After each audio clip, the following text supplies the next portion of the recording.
नमस्कार मेरे प्यारे साथियों, कैसे हैं आप सभी। मैं उम्मीद करता हूं आप लोग जबरदस्त मस्त तंदुरुस्त होंगे। दोस्तों आज हम इस वीडियो में डिस्कस करने वाले हैं जीके जीएस के 75 महत्वपूर्ण प्रश्नों को। आज की क्लास दोस्तों आपके लिए बहुत इंपॉर्टेंट होने वाला है, वीडियो को पूरा देखिएगा दोस्तों। चलिए शुरू करते हैं आज का सबसे पहला सवाल से। देखिए सबसे पहला सवाल क्या कर रहा है आपके सामने। सबसे पहला सवाल है कि बोरेक्स निम्न में से किस धातु का अयस्क है। दोस्तों याद रखिएगा ये सोडियम का है, ठीक है। बोरेक्स जो है आपको ध्यान रखिएगा ये सोडियम का अयस्क है। सोडियम का अयस्क और दोस्तों कौन कौन सा है। बोरेक्स तो है ही, और ये दोस्तों चिली साल्ट पीटर है। कौन है? चिली साल्ट पीटर, ठीक है। ये आपको ध्यान रखिएगा। चिली साल्ट पीटर का जो रासायनिक सूत्र होता है NaNO3 होता है, ये भी आपको ध्यान रखिएगा। इसका रासायनिक सूत्र क्या होता है चिली साल्ट पीटर का? NaNO3। बोरेक्स का रासायनिक सूत्र क्या होता है दोस्तों? Na2B4O7 10H2O, ठीक है। Na2B4O7 डॉट 10H2O, ठीक है। याद रखिएगा दोस्तों Na2B4O7 डॉट 10H2O, ये बोरेक्स का रासायनिक सूत्र होता है। बोरेक्स निम्न में से किस धातु का अयस्क है? ये सोडियम का है। सोडियम का संकेत दोस्तों क्या होता है? Na होता है, परमाणु संख्या 11 होता है। सोडियम को दोस्तों याद रखिएगा किरोसिन तेल में डुबाकर रखा जाता है, ठीक है। किरोसिन तेल में डुबाकर रखा जाता है, ये भी आपको ध्यान रखिएगा। और बाहर निकालने से क्या होता है? हवा के संपर्क में आने से सोडियम क्या होता है? जल उठता है, ठीक है। डुबाकर रखा जाता है दोस्तों, ठीक है। ये आपको ध्यान रखिएगा। अगर पूछेंगे देखिए दोस्तों एल्युमिनियम किसका अयस्क है दोस्तों? तो ये बॉक्साइट का है, ये भी ध्यान रखिएगा। किसका है ये? एल्युमिनियम। तो ये आपका बॉक्साइट का सूत्र अयस्क है दोस्तों। आपका एल्युमिनियम किसका अयस्क है? बॉक्साइट का, ठीक है। अगर बात करेंगे दोस्तों पोटेशियम और मैग्नीशियम, ये दोस्तों कार्नेलाइट का अयस्क है। हम कुछ दिन पहले ही आप लोगों को पढ़ाए थे कार्नेलाइट के बारे में, ठीक है। देखिए पोटेशियम और मैग्नीशियम का जो अयस्क में रूप से वो कार्नेलाइट का है। कार्नेलाइट का जो रासायनिक सूत्र होता है याद रखिएगा KCl MgCl2, ठीक है। KCl MgCl2 डॉट 6H2O होता है, ठीक है। ये आपको ध्यान रखिएगा, ये KCl का यानी कि कार्नेलाइट का रासायनिक सूत्र होता है KCl MgCl2 6H2O, ठीक है। ये आपको ध्यान रखिएगा। तो बोरेक्स निम्न में से किस धातु का है दोस्तों? सोडियम का है, ठीक है। पोटेशियम में दोस्तों संकेत क्या होता है? याद रखिएगा पोटेशियम में संकेत होता है दोस्तों याद रखिएगा K होता है, परमाणु संख्या दोस्तों 19 होता है, ठीक है। ध्यान रखिएगा। अगर पूछेगा दोस्तों मैग्नीशियम का संकेत क्या होता है? Mg होता है, परमाणु संख्या दोस्तों 12 होता है, ठीक है। ये आपको ध्यान रखिएगा दोस्तों। याद रखिएगा कि सोडियम को चाकू से काटा जा सकता है, पोटेशियम को दोस्तों चाकू से काटा जा सकता है, ठीक है। ये आपको ध्यान रखना है। चलिए यानी कि ऑप्शन में से क्या हो जाएगा? A। चलिए अगला सवाल देखिएगा। देखिए दोस्तों अगला सवाल नेक्स्ट आपके सामने दोस्तों कि संयनता का गुण पाया जाता है दोस्तों किसमें? तो द्रव एवं गैस दोनों में पाया जाता है। याद रखिएगा संयनता का जो गुण होता है दोस्तों ये द्रव एवं गैस दोनों में पाया जाता है। संयनता का जो गुण है दोस्तों ये ठोस में पाया जाता नहीं है, मतलब ठोस में पाया ही नहीं जाता है, ठोस में नहीं पाया जाता है। याद रखिए दोस्तों, ठीक है। द्रव में पाया जाता है, द्रव में पाया जाता है। गैस की अपेक्षा द्रव में सबसे ज्यादा पाया जाता है, गैस की अपेक्षा द्रव में सबसे ज्यादा पाया जाता है, ठीक है। संयनता का गुण, ठीक है, मेन रूप से याद रखिएगा द्रव एवं गैस दोनों में पाया जाता है। ये आपको ध्यान रखिएगा। यानी कि 2 का ऑप्शन नंबर क्या हो जाएगा? C। अच्छा ठोस क्या है? जिसमें आकार और आयतन दोनों निश्चित हो उसे ठोस कहते हैं। जिसका आकार अनिश्चित परंतु आयतन निश्चित हो उसे द्रव कहते हैं। जिसका आकार और आयतन दोनों अनिश्चित हो उसे गैस कहते हैं, ठीक है। ये आपको ध्यान रखिएगा। तो संयनता का गुण पाया जाता है दोनों में, द्रव एवं गैस दोनों में, ऑप्शन नंबर C। चलिए अगला सवाल देखिए, 3 नंबर सवाल देखिएगा, ठीक है। 3 नंबर सवाल के सामने है कि लाल रक्त कण यानी कि आरबीसी का जीवन काल कितने दिनों का होता है दोस्तों? तो आरबीसी का जो जीवन काल होता है वो 20 से 120 दिन होता है। कितना होता है? 20 से 120 दिन होता है दोस्तों आरबीसी का जीवन काल। आरबीसी का फुल फॉर्म क्या होता है? रेड ब्लड सेल, ठीक है। रेड ब्लड सेल आरबीसी का जीवन काल होता है। आपको ध्यान रखिएगा रेड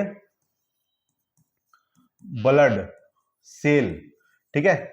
और डब्ल्यूबीसी का दोस्तों, तो डब्ल्यूबीसी का याद रखिएगा व्हाइट ब्लड सेल, ठीक है। व्हाइट ब्लड सेल किसका होता है? डब्ल्यूबीसी का। डब्ल्यूबीसी का जो जीवन काल होता है वो 1 से 4 दिन होता है। याद रखिएगा किसका होता है? तो डब्ल्यूबीसी का जीवन काल 1 से 4 दिन, आरबीसी का जीवन काल 20 से 120 दिन, ठीक है। आरबीसी का निर्माण दोस्तों कहां होता है? याद रखिएगा आरबीसी का जो निर्माण होता है ये अस्थि मज्जा में होता है, ठीक है। इसका जो निर्माण होता है आरबीसी का अस्थि मज्जा में इसका निर्माण होता है दोस्तों, ठीक है।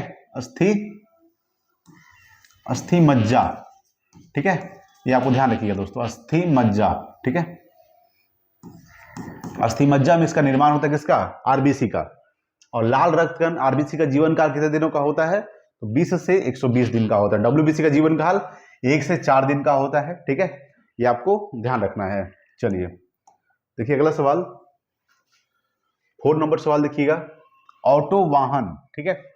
4 नंबर सवाल है कि ऑटो वाहनों में हाइड्रोलिक ब्रेक कार्य करते हैं दोस्तों, तो पास्कल के सिद्धांत के अनुसार कार्य करते हैं, ठीक है।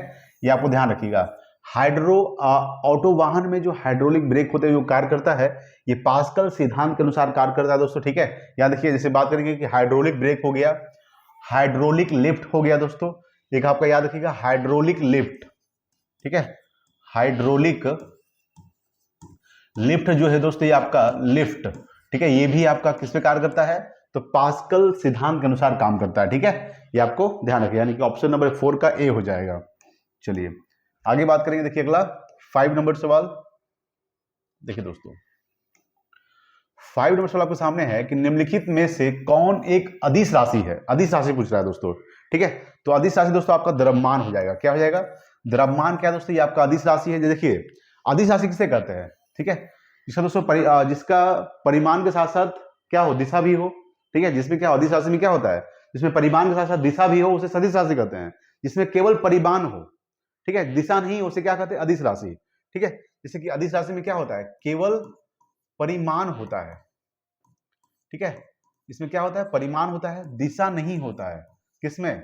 आपका अदिश राशि में, ठीक है। इसे क्या कहते हैं? अदिश राशि कहते हैं।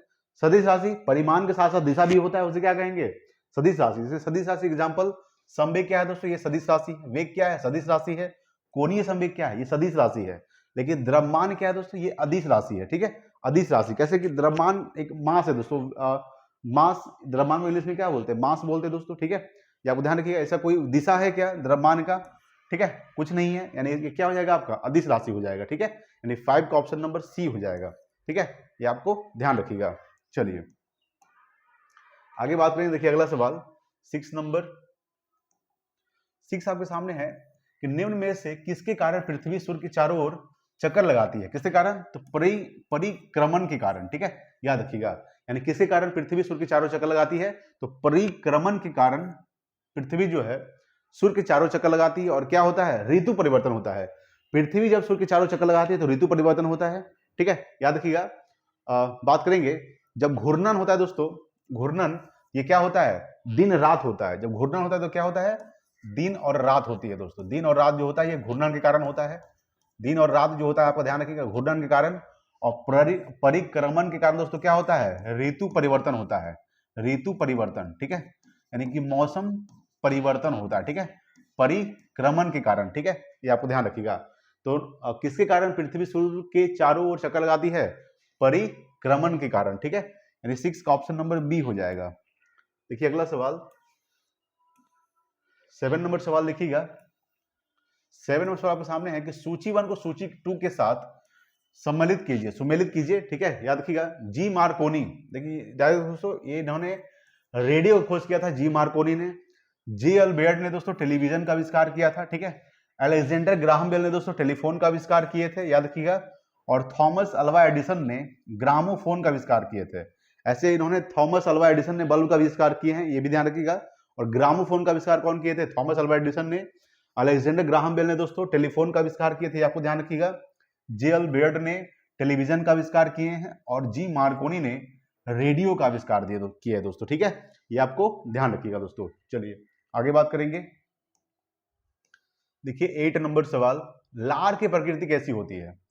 याद रखिएगा 8 नंबर सवाल आपके सामने है कि लार की प्रकृति कैसी होती है दोस्तों। याद रखिएगा, अम्लीय होती है, क्षारीय होती है, उदासीन होती है, उभयधर्मी। दोस्तों अम्लीय होती है। कैसी होती है? अम्लीय। देखिए लार का जो पीएच मान होता है, याद रखिएगा, लार का जो पीएच मान होता है, पीएच मान इसका होता है 6.5 से 6.8 तक होता है। याद रखिएगा 6.5 से 6.8 तक दोस्तों लार का पीएच मान होता है, ठीक है। जिसकी वजह से क्या होता है आपको पता होना चाहिए, 0 से लेकर दोस्तों क्या होता है? 0 से लेकर 14 के तक होता है। बीच में क्या आता है? 7। 7 से अगर कम होगा दोस्तों ये क्या होता है? अम्लीय होता है, ठीक है। 7 से अगर अधिक होगा तो क्या होगा? क्षारीय होता है, ठीक है। याद रखिएगा दोस्तों, अगर 7 होता है दोस्तों ये क्या होता है? उदासीन होता है, ठीक है। ये आपको ध्यान रखिएगा। ठीक है। तो ये क्या है दोस्तों, 7 से कम है तो ये क्या हो जाएगा, अम्लीय हो जाएगा। ठीक है, ये आपको ध्यान रखिएगा। लार की प्रकृति कैसी होती है, तो अम्लीय होती है दोस्तों। लार में कितना परसेंट, याद रखिएगा, लार में दोस्तों, ये आपको ध्यान रखिएगा, लार में, ठीक है, 99%, ठीक है, 99% दोस्तों जल पाया जाता है। ठीक है, 99% जल पाया जाता है दोस्तों, और 1% जो पाया जाता है वो आपका एंजाइम्स पाया जाता है। ठीक है, एंजाइम्स, ये आपको ध्यान रखिएगा दोस्तों, 1% एंजाइम्स और 99% जल पाया जाता है। ठीक है, ये आपको ध्यान रखिएगा लार में। ठीक है, लार में दोस्तों टाइलिन पाया जाता है, टाइलिन, ये आपको ध्यान रखिएगा, टाइलिन पाया जाता है दोस्तों लार में। ठीक है, तो लार की प्रकृति कैसी होती है, तो लार की जो प्रकृति होती है वो दोस्तों अम्लीय होती है। लार का पीएच मान कितना होता है, 6.5 से 6.8 तक। ठीक है, ये आपको ध्यान रखना है। चलिए आगे बात करेंगे। देखिए 9 नंबर सवाल, 9 नंबर सवाल आपके सामने है कि दांतों के इनमेल में कैल्शियम फॉस्फेट मौजूद होता है दोस्तों। ये भी आपको ध्यान रखिएगा कि दांतों कैल्शियम फॉस्फेट किसमें मौजूद होता है, तो दांतों के इनमेल में। ठीक है, देखिए इनमेल जो है ये मनुष्य का सबसे कठोरतम पदार्थ है। ठीक है, यानी मनुष्य का सबसे कठोरतम पदार्थ क्या है दोस्तों, इनमेल, कठोरतम पदार्थ है, ये आपको ध्यान रखिएगा, कठोर पदार्थ है, कठोरतम पदार्थ क्या है दोस्तों, आपका इनामेल है। ठीक है, याद रखिएगा, मनुष्य का बात कर रहे हैं। ठीक है, तो दांतों के इनामेल में कैल्शियम फॉस्फेट मौजूद होता है, ये तो आपको ध्यान रखना ही है। साथ में इसकी प्रकृति कैसी होती है दोस्तों, इसकी जो प्रकृति होती है क्षारीय होती है। क्या होती है, क्षारीय। ठीक है, ये आपको ध्यान रखिएगा। तो दांतों के इनामेल में कैल्शियम फॉस्फेट मौजूद होता है जिसकी प्रकृति कैसी होती है, क्षारीय होती है, ये आपको ध्यान रखना है। चलिए आगे बात करेंगे। देखिए 10 नंबर सवाल,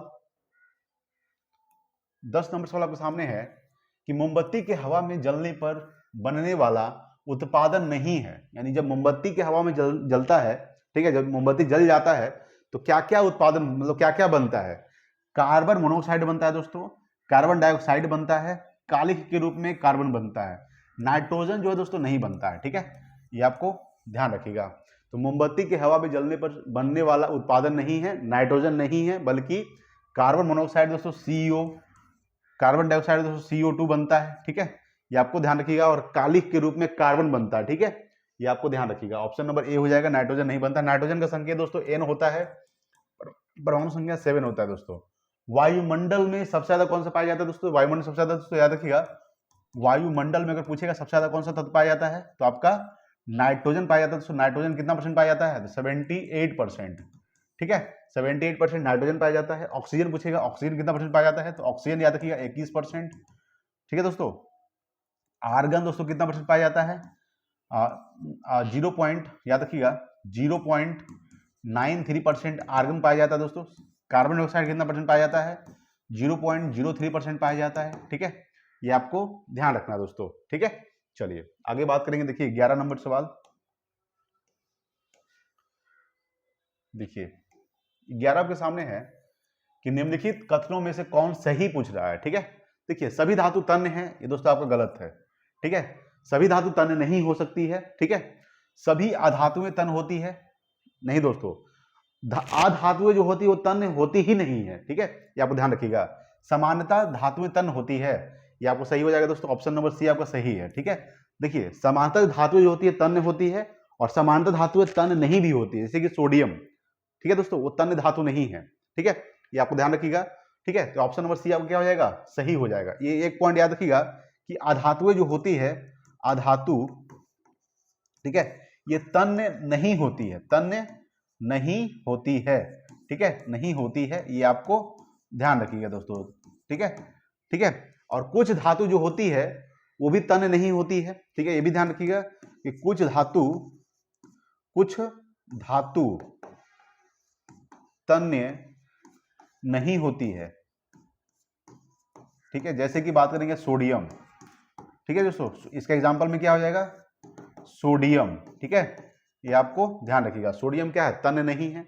सामान्यतः धातु तन्य होती है, लेकिन कुछ धातुएं तन्य नहीं भी होती है, अधातु तन्य होती ही नहीं है। ठीक है, ये भी आपको ध्यान रखना है, यानी कि ऑप्शन में से क्या हो जाएगा, सी हो जाएगा दोस्तों। ठीक है, हम बताए थे आपको धातु किसे कहते हैं, अधातु किसे कहते हैं, जिसके बाद हम कक्षा में 1, 2, 3 इलेक्ट्रॉनों से धातु कहते हैं, जिसके बाद हम कक्षा में 4 इलेक्ट्रॉनों से क्या कहेंगे, उपधातु कहेंगे, जिसके बाद हम कक्षा में 5, 6, 7 इलेक्ट्रॉनों से क्या कहेंगे, अधातु कहेंगे, और जिसके बाद हम कक्षा में 8 इलेक्ट्रॉनों से क्या कहेंगे, निष्क्रिय गैस, नोबल गैस कहेंगे, ठीक है, जिसके परमाणु कक्षा में 8 इलेक्ट्रॉन हो, ठीक है, ये आपको ध्यान रखिएगा, सिर्फ हीलियम को छोड़कर। हीलियम क्या है दोस्तों, अपवाद में है। हीलियम भी दोस्तों क्या है, अक्रिय गैस ही है, ठीक है, लेकिन वो अपवाद में है, ठीक है, याद रखिएगा। चलिए आगे बात करेंगे। देखिए 12 नंबर सवाल, देखिए 12 के सामने है कि कोशिका का निम्नलिखित में से कौन सा भाग निर्जीव पूछ रहा है दोस्तों, निर्जीव है। तो रिक्तिका, रिक्तिका क्या है दोस्तों, ये निर्जीव है। तारक केंद्रक दोस्तों सजीव है। राइबोसोम दोस्तों सजीव है। माइटोकॉन्ड्रिया क्या है दोस्तों, ये भी सजीव है। देखिए कोशिका का, ये कोशिका का सभी भाग है, ठीक है, कोशिका का ही भाग है सभी। रिक्तिका भी क्या है दोस्तों, ये कोशिका का ही भाग है, लेकिन ये क्या है, ये आपका निर्जीव है, ठीक है, क्या ये निर्जीव है, ठीक है, रिक्तिका, ये आपको ध्यान रखिएगा। सवाल पूछेगा दोस्तों कि राइबोसोम के अगर बारे में बात करें, इसका खोज किसने किया था दोस्तों, राइबोसोम का। तो राइबोसोम का जो खोज किए थे जी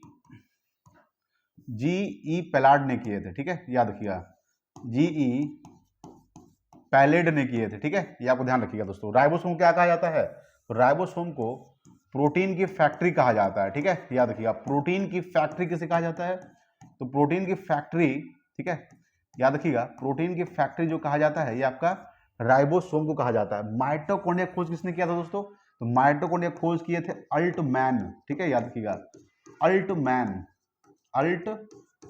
ने माइटोकॉन्ड्रिया खोज किए थे। माइटोकॉन्ड्रिया को power house of the cell कहा जाता है, यानी कोशिका का शक्ति गृह, याद रखिएगा, कोशिका का शक्ति गृह यानी कि power house of the cell, कोशिका का शक्ति गृह कहा जाता है, ठीक है, शक्ति गृह कहा जाता है, यानी इसको इंग्लिश में क्या बोल सकते हैं, power house of the cell, ठीक है, ये आपको ध्यान रखिएगा। Power house of the cell mitochondria कहा जाता है, ठीक है। माइटोकॉन्ड्रिया में क्या उपस्थित होता है, तो एटीपी रहता है, ATP, adenosine triphosphate, adenosine triphosphate, ठीक है, एटीपी का फुल फॉर्म याद रखिएगा दोस्तों, ठीक है। तो कोशिका खोज किसने किया था, 1665 में किए थे। कोशिका खोज 1665 में रॉबर्ट हुक ने किए थे, जिन्होंने मृत कोशिका खोज किए थे रॉबर्ट हुक ने, और 1674 में एंटोनी वॉन ल्यूवेनहॉक ने, ठीक है, जीवित कोशिका खोज किए थे, ठीक है, ये भी आपको ध्यान रखिएगा। चलिए आगे बात करेंगे, अगला सवाल देखिएगा, देखिए 13 नंबर सवाल। 13 नंबर सवाल आपके सामने है कि निम्नलिखित में से किसे कोशिका के कोशिका द्रव का भाग नहीं माना जाएगा, यानी कोशिका के कोशिका द्रव का भाग नहीं माना जाएगा दोस्तों, नाभिक को, नाभिक को कोशिका द्रव का भाग नहीं माना जाएगा, ठीक है, ये आपको ध्यान रखिएगा। नाभिक का सिद्धांत किसने दिया था, तो नाभिक का सिद्धांत आपको ध्यान रखिएगा कि नाभिक का सिद्धांत दिए थे रदरफोर्ड, ठीक है, ये आपको ध्यान रखिएगा, नाभिक का सिद्धांत, ठीक है दोस्तों, नाभिक का जो सिद्धांत दिए थे वो आपका रदरफोर्ड ने दिए थे, ठीक है, ये भी आपको ध्यान रखिएगा कि रदरफोर्ड ने नाभिक का सिद्धांत दिया था, ठीक है। तो कोशिका के कोशिका द्रव का भाग नहीं माना जाएगा, नाभिक को, राइबोसोम को माना जाएगा, सूक्ष्म नलिका को माना जाएगा, माइटोकॉन्ड्रिया को माना जाएगा, लेकिन नाभिक को माना नहीं जाएगा। अभी हम बताए थे कि राइबोसोम का खोज किसने किए थे, तो जी पैलेड ने किए थे, ठीक है, जी पैलेड ने किसका खोज किए थे, तो राइबोसोम का खोज किए थे। राइबोसोम को प्रोटीन की फैक्ट्री कहा जाता है, ठीक है।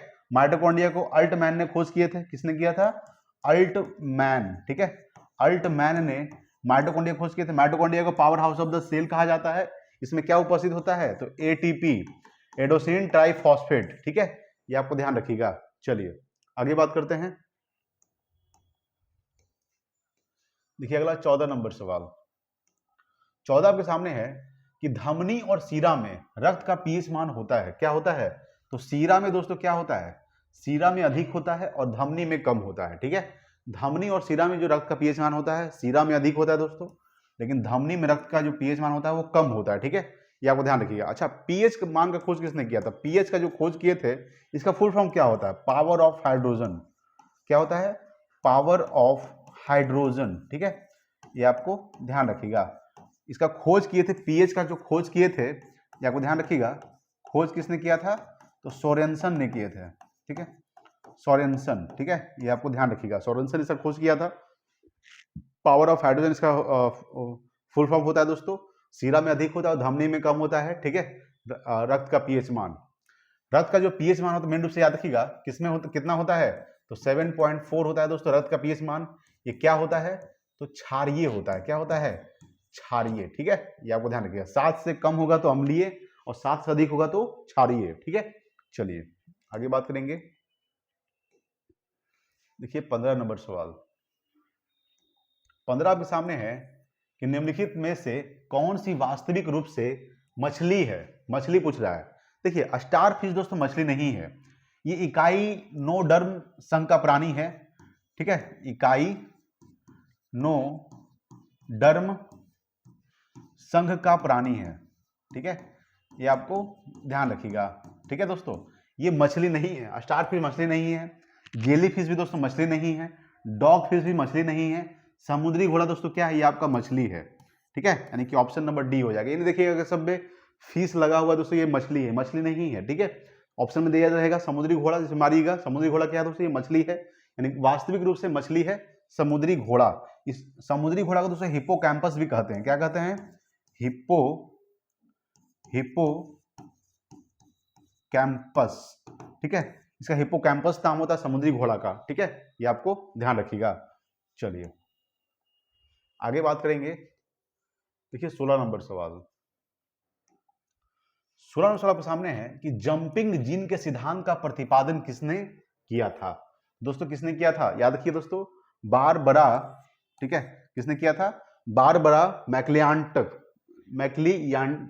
ठीक है, याद रखिएगा, बारबरा मैक्लियांटाक ने किसने किए थे? जंपिंग जीन के सिद्धांत का प्रतिपादन किए थे। देखिए इनको जो दिया गया था, चिकित्सा का नोबेल पुरस्कार दिया गया, अभी ध्यान रखिएगा, चिकित्सा का नोबेल पुरस्कार, चिकित्सा का Nobel prize.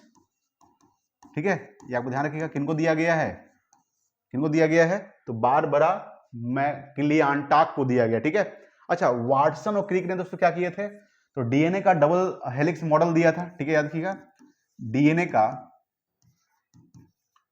Double helix model, double helix model किसने दिया है? डीएनए का डबल हेलिक्स मॉडल दिया दोस्तों वाटसन और क्रिक ने दिया है। ठीक है, ये आपको ध्यान रखिएगा। डीएनए का फुल फॉर्म क्या होता है? डीऑक्सीराइबो न्यूक्लिक एसिड होता है। डीऑक्सीराइबो न्यूक्लिक एसिड डीएनए का फुल फॉर्म होता है, याद रखिएगा। तो जंपिंग जीन के सिद्धांत का प्रतिपादन किसने किया था? तो आपका बारबरा मैक्लियांटाक ने किया था। ठीक है, ये आपको ध्यान रखिएगा दोस्तों। चलिए आगे बात करेंगे। अगला सवाल देखिए, 17 नंबर सवाल लिखिएगा। देखिए 17 नंबर सवाल आपके सामने है कि कौन सा युग्म पादप हार्मोन के संबंध में सही सुमेलित नहीं है। ठीक है, याद रखिएगा। देखिए ऑक्सीन, ऑक्सीन दोस्तों ये वृद्धि वर्धक है। ठीक है, यानी फल पकाने वाला जो आपका दोस्तों ये एथिलीन है। मेन रूप से जो फल पकाने वाला जो है आपका, वो आपका एथिलीन है। एथिलीन क्या करता है दोस्तों? तो फल को पकाता है। ठीक है, याद रखिएगा, एथिलीन। लेकिन ऑक्सीन जो क्या करता है दोस्तों, ये ऑक्सीन जो है ये वृद्धि वर्धक है, वृद्धि, ठीक है, वृद्धि वर्धक, और उसको खर पतवार को नष्ट करता है, खर पतवार को नष्ट करता है। ठीक है, कौन? तो ऑक्सीन्स। ठीक है, ये आपको ध्यान रखिएगा। तो ऑप्शन नंबर इसका दोस्तों ए सुमेलित नहीं है। जैसे कि जिब्रेलिन्स की अगर बात करें दोस्तों, बौने पौधे की लंबाई वृद्धि में क्या काम आता है? जिब्रेलिन्स क्या करता है दोस्तों? तो बौने पौधे की लंबाई वृद्धि के लिए है जिब्रेलिन्स। साइटोकाइनिन दोस्तों क्या है? ये कोशिका विभाजन। ठीक है, याद रखिएगा दोस्तों। उसके बाद एब्सेसिक एसिड दोस्तों, यह वृद्धि रोधक है। क्या दोस्तों? वृद्धि रोधक, यानी कि ऑप्शन नंबर ए दोस्तों गलत है। ऑक्सीन क्या करता है? वृद्धि वर्धक है, खरपतवार को नष्ट करना। ठीक है, फल पकाने वाला कौन सा है दोस्तों? एथिलीन। फल पकाने वाला आपका एथिलीन है। ठीक है, ये आपको ध्यान रखिए, यानी 17 का ऑप्शन नंबर ए हो जाएगा। देखिए 18 नंबर सवाल। देखिए 18 सवाल के सामने है कि निम्नलिखित में से कौन सा युग्म सही सुमेलित नहीं है दोस्तों। ठीक है, याद रखिएगा, विटामिन बी1 का सही नाम क्या होता है दोस्तों? थायमिन होता है दोस्तों, ये आपका सही है। विटामिन बी3 का सही नाम क्या होता है? नियासिन होता है दोस्तों, ये भी सही है। विटामिन बी7 का रसायन नाम क्या होता है? बायोटिन, ये भी सही है दोस्तों। विटामिन बी11 का रसायन नाम क्या होता है? फॉलिक एसिड होता है दोस्तों। इनमें क्या है? सभी सही है, यानी कि ऑप्शन नंबर ई हो जाएगा। इनमें क्या है दोस्तों? सभी सही है। ठीक है, ये आपको ध्यान रखिएगा। सबसे पहले आपको ध्यान रखना, याद रखना है दोस्तों, विटामिन बी1 का रसायन नाम थायमिन। विटामिन बी2 का भी याद रखिएगा दोस्तों, विटामिन बी2 का जो रसायन नाम होता है वो राइबोफ्लोविन होता है। ठीक है, राइबोफ्लोविन। ठीक है, ये आपको ध्यान रखिएगा, राइबोफ्लोविन विटामिन बी2 का रासायनिक नाम होता है। विटामिन बी3 का रासायनिक नाम नियासिन। ठीक है, विटामिन बी5 का याद रखिएगा दोस्तों, विटामिन बी5 का जो रासायनिक नाम होता है वो पेंटोथेनिक अम्ल होता है। ठीक है, ये आपको ध्यान रखिएगा, पेंटोथेनिक अम्ल यानी पेंटोथेनिक एसिड जो होता है ये विटामिन B5 का रासायनिक नाम होता है। विटामिन B6 का भी याद रखिएगा, विटामिन B6 का रासायनिक नाम पैराडॉक्सिन होता है, पैराडॉक्सिन। ठीक है, ये आपको ध्यान रखिएगा। पैराडॉक्सिन क्या है? ये विटामिन B6 का रासायनिक नाम है। विटामिन B7 का रासायनिक नाम बायोटीन। विटामिन B9 का भी विटामिन B11 का क्या होता है? फॉलिक एसिड होता है। ठीक है, याद रखिएगा। और एक विटामिन B12 याद रखिएगा, विटामिन B12 का सही नाम साइनोकोबालामीन होता है, साइनोकोबालामीन। ठीक है, ये आपको ध्यान रखिएगा। साइनोकोबालामीन ये विटामिन B12 का रासायनिक नाम होता है। विटामिन B12 में सबसे ज्यादा कोबाल्ट पाया जाता है। ठीक है, ये आपको ध्यान रखिएगा। ठीक है दोस्तों, तो आपका कौन है? सभी इसमें सही है। सबको आपको रासायनिक नाम याद रखना। जैसे कि पूछेगा विटामिन ए का रासायनिक नाम क्या होता है, तो विटामिन ए का रासायनिक नाम याद रखिए दोस्तों। विटामिन ए का रासायनिक नाम क्या होता है? रेटिनॉल होता है दोस्तों। ठीक है, ये आपको ध्यान रखिएगा। ठीक है, विटामिन सी का रासायनिक नाम क्या होता है? एस्कॉर्बिक एसिड होता है। ठीक है, एस्कॉर्बिक एसिड होता है, याद रखिएगा दोस्तों। और विटामिन डी का रासायनिक नाम याद रखिएगा। विटामिन डी का रासायनिक नाम क्या होता है? कैल्सीफिरॉल। ठीक है, कैल्सीफिरॉल होता है। ठीक है, कैल्सीफिरॉल। ठीक है, याद रखिएगा। उसके बाद विटामिन डी, विटामिन ई का याद रखिएगा। विटामिन ई का जो रासायनिक नाम होता है टेकोफिरॉल होता है, टेकोफिरॉल।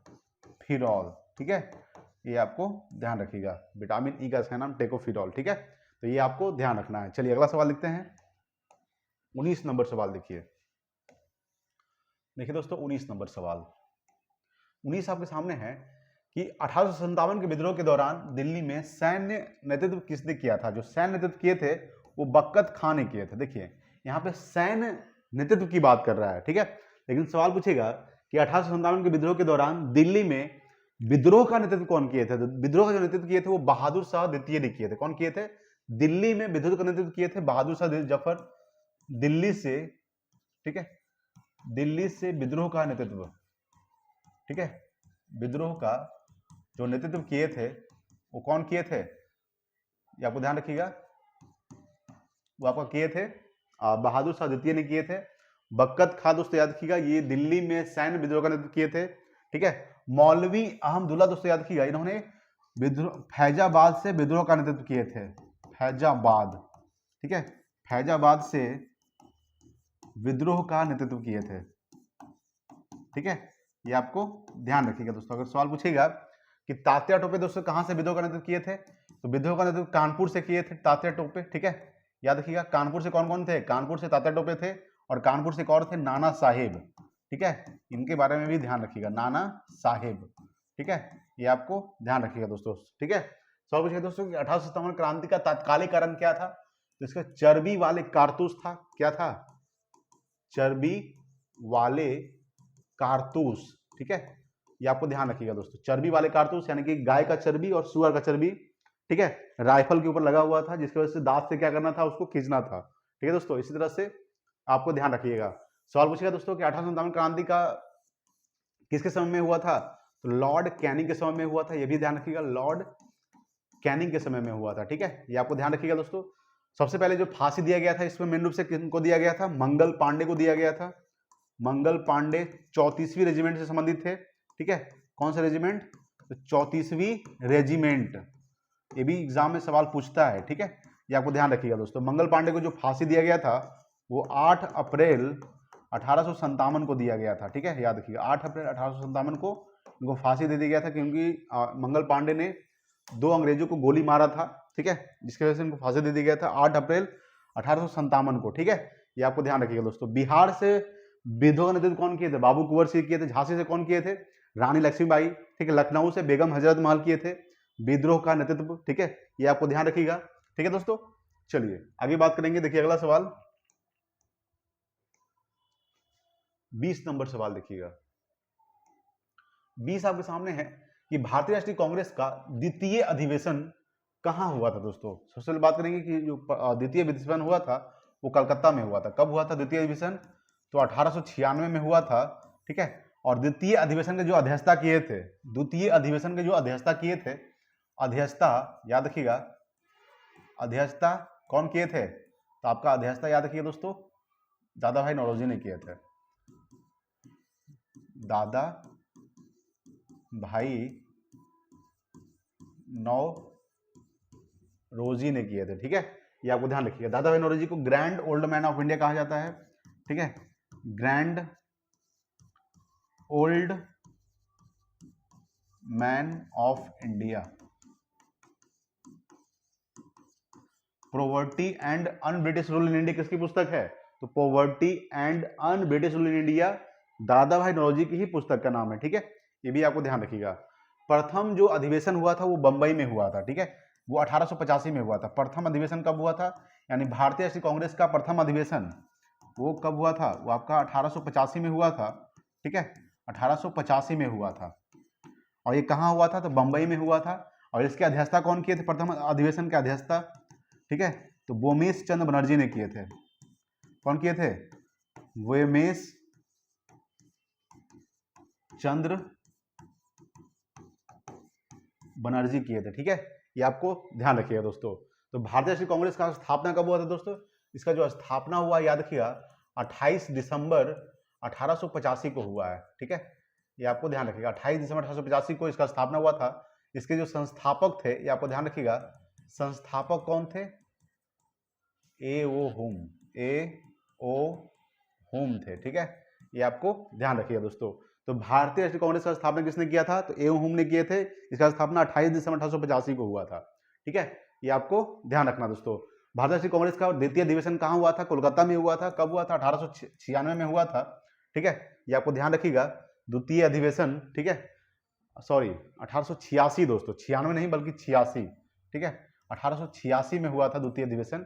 ठीक है, 96 नहीं बल्कि 86 में हुआ था, कोलकाता में हुआ था। इसकी अध्यक्षता कौन किए थे? तो दादा भाई नौरोजी ने किया था। ठीक है, डेट थोड़ा सा सुधार लीजिएगा, 1886 में कोलकाता में द्वितीय अधिवेशन हुआ था कांग्रेस का। ठीक है, चलिए। अच्छा, भारतीय राष्ट्रीय कांग्रेस के प्रथम मुस्लिम अध्यक्ष कौन थे? याद रखिएगा, भारतीय राष्ट्रीय कांग्रेस के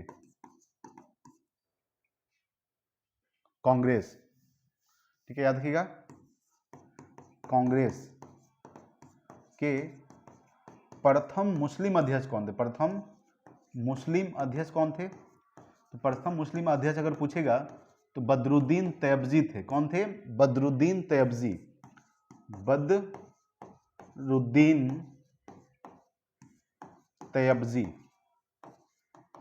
ठीक है, ये भारतीय राष्ट्रीय कांग्रेस के प्रथम मुस्लिम अध्यक्ष थे। भारतीय राष्ट्रीय कांग्रेस के प्रथम महिला अध्यक्ष कौन थे? तो एनी बेसेंट थे। भारतीय राष्ट्रीय कांग्रेस के प्रथम भारतीय महिला अध्यक्ष कौन थे? तो सरोजनी नायडू थे, जो 1925 में कानपुर अधिवेशन का अध्यक्षता किए थे। ठीक है, ये आपको ध्यान रखिएगा दोस्तों। चलिए अगला सवाल देखिएगा, 21 नंबर सवाल देखिए क्या कह रहा है आपके सामने। देखिए 21 आपके सामने है कि निम्नलिखित में से कौन अंतिम सिख राजा था? तो अंतिम जो सिख राजा थे वो आपका दलीप सिंह थे। कौन थे? दलीप सिंह जो थे ये अंतिम सिख राजा थे। ठीक है, ये आपको ध्यान रखिएगा। चलिए आगे बात करेंगे। देखिए 22 नंबर सवाल, 22 आपके सामने है कि guilty man of India's partition पुस्तक के लेखक कौन है? तो guilty man of India's partition पुस्तक के जो लेखक है वो आपका राम मनोहर लोहिया है। कौन है? राम मनोहर लोहिया जो है ये guilty man of India's partition पुस्तक के लेखक हैं। ठीक है, ये आपको ध्यान रखिएगा। बाल गंगाधर तिलक, ठीक है, इनके बारे में याद रखिएगा दोस्तों। इनका दो पत्रिका याद रखिएगा, केसरी मराठा, केसरी और मराठा इनकी पत्रिका है। ठीक है, और इनका एक पुस्तक का नाम याद रखिएगा दोस्तों, गीता रहस्य। पुस्तक का नाम क्या है? गीता रहस्य। ठीक है, ये आपको ध्यान रखिएगा दोस्तों। Doctor Rajendra Prasad India divided इनकी पुस्तक है। इनका पुस्तक का नाम क्या है? India divided. इंडिया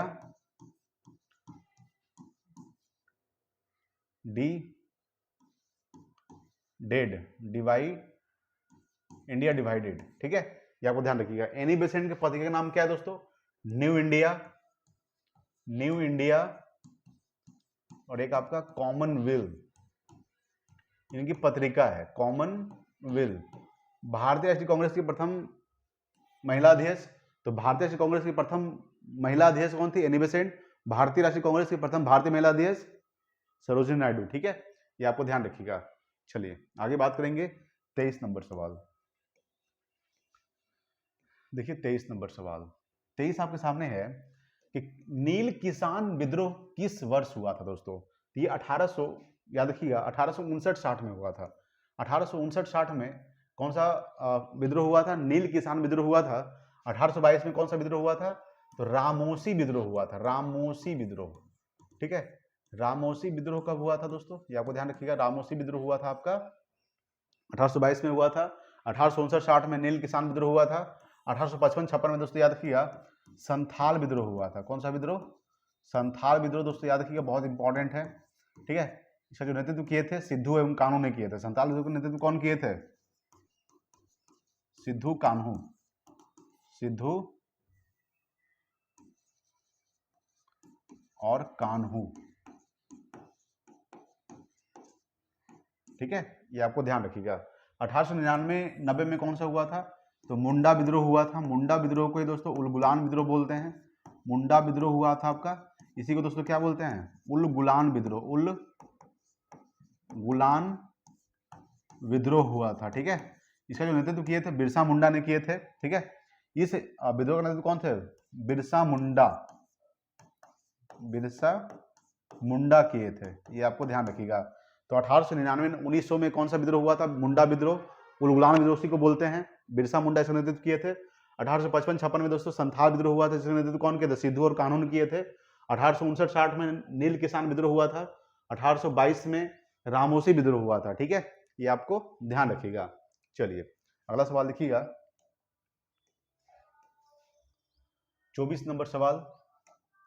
24 आपके सामने है कि भारतीय शिक्षा का मैग्ना कार्टा किसे कहा जाता है। तो भारतीय शिक्षा का जो मैग्ना कार्टा कहा जाता है वो चार्ल्स वुड डिस्पैच को कहा जाता है। चार्ल्स वुड डिस्पैच को भारतीय शिक्षा का मैग्ना कार्टा कहा जाता है। ठीक है, ये आपको ध्यान रखिएगा दोस्तों। देखिए चार्ल्स वुड डिस्पैच जो है ये 1854 में मेन रूप से इसी के द्वारा दोस्तों भारतीय शिक्षा का आधुनिक रूप से तैयार हुआ था।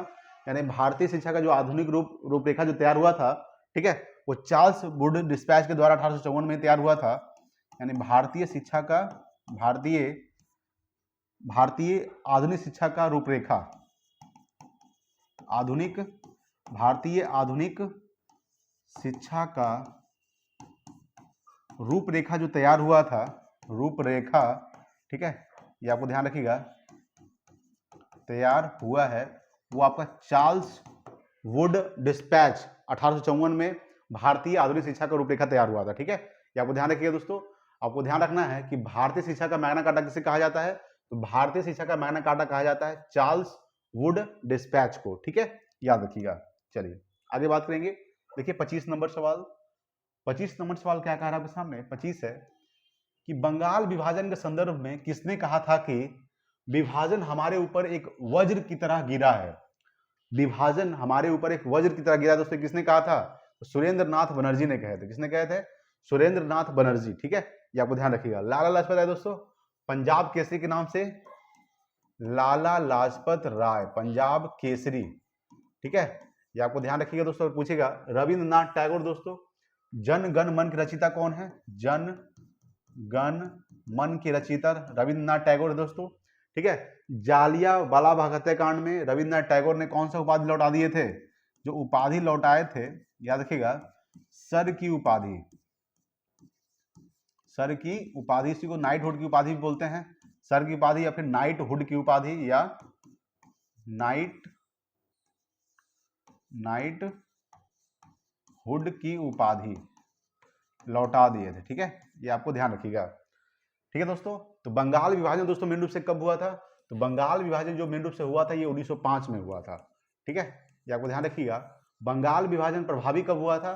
तो बंगाल विभाजन जो प्रभावी हुआ था, ठीक है, ये आपको ध्यान रखिएगा, 16 अक्टूबर 1905 में हुआ था। ठीक है, अब बंगाल विभाजन के विरोध में कौन सा आंदोलन को शुरू किया गया था? तो स्वदेशी आंदोलन को शुरू किया गया था। ठीक है, ये भी आपको ध्यान रखना है। तो बंगाल विभाजन के संदर्भ में किसने कहा था कि विभाजन हमारे ऊपर एक वज्र की तरह गिरा है? सुरेंद्र नाथ बनर्जी ने कहे थे। ठीक है, ये आपको ध्यान रखिएगा। रविंद्रनाथ टैगोर को नोबेल पुरस्कार कब दिया गया था? 1913 में दिया गया था, साहित्य के लिए यानी कि लिटरेचर के लिए दिया गया था। ठीक है, ये भी आपको ध्यान रखना है। चलिए अगला 26 नंबर। 26 आपके सामने है कि सैन फ्रांसिस्को से प्रकाशित गदर का प्रथम अंक निम्नलिखित में से किस भाषा में प्रकाशित हुआ था? तो ये दोस्तों उर्दू में हुआ था। किस भाषा में हुआ था? उर्दू। ठीक है, यानी कि सैन फ्रांसिस्को। सबसे पहले बात करेंगे गदर पार्टी का स्थापना कब हुआ है, याद रखिएगा। तो गदर पार्टी का जो स्थापना हुआ है, याद रखिए 1913 में हुआ है गदर पार्टी। ठीक है, गदर पार्टी का जो स्थापना हुआ दोस्तों ये 1913 में हुआ है। गदर पार्टी का जो मेन रूप से मुख्यालय कहाँ है, इसका जो मुख्यालय है, मुख्यालय, ठीक है, याद रखिएगा इसका मुख्यालय कहाँ है दोस्तों? तो सैन फ्रांसिस्को में है, सैन फ्रांसिस्को। ठीक है, याद रखिएगा सैन फ्रांसिस्को। सैन फ्रांसिस्को में इसका मुख्यालय दोस्तों कहाँ पड़ता है? ये अमेरिका में पड़ता है, सैन फ्रांसिस्को। ठीक है, ये आपको ध्यान रखिएगा दोस्तों। और गदर पार्टी के संस्थापक कौन थे? गदर पार्टी के जो संस्थापक हुए, ये आपको ध्यान रखिएगा, संस्थापक लाला हरदयाल, लाला हरदयाल। ठीक है, ये आपको ध्यान रखिएगा, लाला हरदयाल संस्थापक। गदर पार्टी का स्थापना 1913 में हुआ था, मुख्यालय सैन फ्रांसिस्को अमेरिका में। ठीक है, सैन फ्रांसिस्को से प्रकाशित गदर का प्रथम अंक निम्नलिखित में से किस भाषा में प्रकाशित हुआ था? तो उर्दू में हुआ था दोस्तों, बाद में गुजराती में भी हुआ था, अंग्रेजी में भी हुआ है और मराठी में भी हुआ है। ठीक है, ये आपको ध्यान रखिएगा दोस्तों। चलिए आगे बात करेंगे। देखिए 27 नंबर सवाल। 27 आपके सामने है कि क्रांतिकारी संस्था अभिनव भारत का गठन किस वर्ष हुआ था? तो 1904 में हुआ था, याद रखिएगा। अभिनव भारत का जो गठन मेन रूप से किया गया था वीडी सावरकर के द्वारा। ठीक है, वीडी सावरकर। ठीक है, वीडी सावरकर के द्वारा दोस्तों 1904 में अभिनव भारत का स्थापना किया गया था दोस्तों। 1901 में याद रखिएगा नोबेल पुरस्कार की शुरुआत हुआ था, नोबेल पुरस्कार की शुरुआत 1901 में हुआ था। नोबेल पुरस्कार दोस्तों कितने क्षेत्रों में दिया जाता है, याद रखिएगा, ये 6 क्षेत्रों में दिया जाता है। ठीक है, ये आपको ध्यान रखिए। 1905 में दोस्तों बंगाल विभाजन, ठीक है, बंगाल विभाजन 1905 में हुआ था। ठीक है, और याद रखिएगा सर्वेंट ऑफ इंडिया सोसाइटी की स्थापना किसने किए थे? यहां पे हम लिख देते हैं, यहां पे याद रखिए दोस्तों कि सर्वेंट ऑफ इंडिया सोसाइटी का स्थापना भी 1905 में ही हुआ था। सर्वेंट ऑफ इंडिया सोसाइटी का स्थापना 1905 में हुआ था। इसके संस्थापक कौन थे, याद रखिएगा, तो महात्मा गांधी राजनीतिक गुरु कौन है? गोपाल कृष्ण गोखले। गोपाल कृष्ण गोखले जो थे, गोपाल कृष्ण गोखले, इन्होंने सर्वेंट ऑफ इंडिया सोसाइटी का स्थापना की थी 1905 में। ठीक है, 1915 में दोस्तों याद रखिएगा हिंदू महासभा का स्थापना हुआ था। ठीक है, हिंदू महासभा का स्थापना कब हुआ था दोस्तों? तो हिंदू महासभा का स्थापना 1915 में हुआ था। ठीक है, याद रखिएगा दोस्तों, अगर पूछेगा कि साबरमती आश्रम का स्थापना कब हुआ था, तो साबरमती आश्रम का जो स्थापना हुआ है ये भी दोस्तों 1915 में हुआ। किसने किया था साबरमती आश्रम का स्थापना? महात्मा गांधी ने किए थे, ये भी आपको ध्यान रखना है। तो क्रांतिकारी संस्था अभिनव भारत का गठन किस वर्ष हुआ था? 1904 में हुआ है। ठीक है, 1901 में दोस्तों नोबेल पुरस्कार की शुरुआत हुआ। नोबेल पुरस्कार जो है आपका 6 क्षेत्र में दिया जाता है, भौतिक क्षेत्र में, रसायन के क्षेत्र में, चिकित्सा के क्षेत्र में, शांति के क्षेत्र में, अर्थशास्त्र के क्षेत्र में, साहित्य के क्षेत्र में। ठीक है, टोटल 6 क्षेत्र में दिया जाता है दोस्तों। ठीक है, ये आपको ध्यान रखिएगा दोस्तों। 1905 में बंगाल विभाजन हुआ था। 1905 में सर्वेंट ऑफ इंडिया सोसाइटी का स्थापना हुआ था। सर्वेंट ऑफ इंडिया सोसाइटी का स्थापना गोपाल कृष्ण गोखले किए थे। गोपाल कृष्ण गोखले कौन है? महात्मा गांधी के राजनीतिक गुरु। ठीक है, याद रखिएगा। 1915 में हिंदू महासभा का स्थापना हुआ था। 1915 में साबरमती आश्रम का स्थापना हुआ था। ठीक है, ये भी आपको ध्यान रखिएगा। 1915 में ही महात्मा गांधी जो थे वो दक्षिण अफ्रीका से भारत लौटे थे। ठीक है, दक्षिण अफ्रीका से भारत कब लौटे थे? तो 9 जनवरी 1915 को लौटे थे, इसलिए 9 जनवरी को भारतीय प्रवासी दिवस भी मनाया जाता है। ठीक है, ये भी आपको ध्यान रखिएगा। चलिए आगे बात करेंगे। देखिए 28 नंबर सवाल। 28 आपके सामने है कि चौरी चौरा कांड के समय भारत का वायसराय कौन था? तो लॉर्ड रीडिंग था। कौन था? Lord reading. ठीक है, ये आपको ध्यान रखिएगा। चौरी चौरी कांड कब हुआ था? ये आपका 5 फरवरी 1922 को हुआ था। ठीक है, 5 फरवरी 1922 को चौरा चौरी घटना हुआ था दोस्तों। 5 फरवरी 1922 को ही देखिए चौरा चौरी जो घटना हुआ है आपको कहाँ हुआ है? ये गोरखपुर में हुआ है दोस्तों। गोरखपुर यूपी में पड़ता है। कहाँ पड़ता है? यूपी में एक घटना हुआ था, चौरी चौरी घटना। देखिए असहयोग आंदोलन की शुरुआत याद रखिएगा, असहयोग आंदोलन, असहयोग आंदोलन की जो शुरुआत हुआ था, ठीक है, ये आपको ध्यान रखिएगा दोस्तों, ये 1920 में हुआ था। कब हुआ था? 1920 से लेकर 1922 तक, ठीक है। और 1922 में ही इस घटना जब हुआ था, चौरी चौरी घटना, इसी के बाद असहयोग आंदोलन को महात्मा गांधी के द्वारा स्थगित कर दिया गया था 1922 में, ठीक है। ये भी आपको ध्यान रखना है। लॉर्ड जेम्सफोर्ड दोस्तों याद रखिएगा, इसके समय में क्या हुआ था? तो जालियांवाला बाग हत्याकांड हुआ था, ठीक है, जालियांवाला बाग हत्याकांड किसके समय में हुआ था? तो आपका लॉर्ड जेम्सफोर्ड के समय में हुआ था, ठीक है। लॉर्ड लिनलिथगो, ठीक है, याद रखिएगा, लॉर्ड लिनलिथगो के समय में क्या हुआ था? तो भारत छोड़ो आंदोलन, याद रखिए दोस्तों, भारत छोड़ो आंदोलन, ये कब हुआ था आपका? 1900 कब हुआ था भारत छोड़ो आंदोलन? 1900, ये मेन से शुरुआत हुआ था। भारत छोड़ो आंदोलन की घोषणा को पहले पूछेगा, घोषणा कब हुआ था? तो आपका 8 अगस्त 1942 को हुआ था, ठीक है, घोषणा। लेकिन पूछेगा कि भारत छोड़ो आंदोलन की शुरुआत कब हुआ था? तो 9 अगस्त 1942 को, 9 अगस्त 1942 में हुआ था, ठीक है, याद रखिएगा। भारत छोड़ो आंदोलन के दौरान महात्मा गांधी करोड़ मोड़ों नारा दिए थे, ठीक है। अगर पूछेगा दोस्तों लॉर्ड हार्डिंग, हार्डिंग यहाँ पे होगा, हार्डिंग द्वितीय, लॉर्ड हार्डिंग द्वितीय, लॉर्ड हार्डिंग द्वितीय के समय में क्या हुआ था? तो बंगाल विभाजन को रद्द कर दिया गया था। सवाल पूछेगा कि दोस्तों कि बंगाल विभाजन रद्द हुआ था किसके समय में? लॉर्ड हार्डिंग द्वितीय समय में 1911 में हुआ था।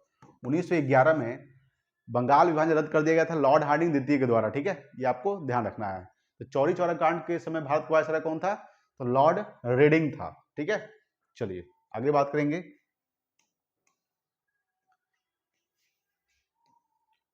देखिए 29 नंबर सवाल, 29 आपके सामने है कि देव समाज का संस्थापक निम्नलिखित में से कौन थे? तो देव समाज के संस्थापक थे दोस्तों शिव नारायण अग्निहोत्री थे। कौन थे?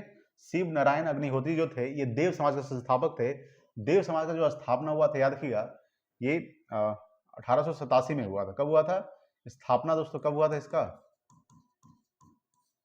1887 में हुआ था, ये आपको ध्यान रखिएगा। 1887 में ही देव समाज का स्थापना हुआ था दोस्तों, ठीक है।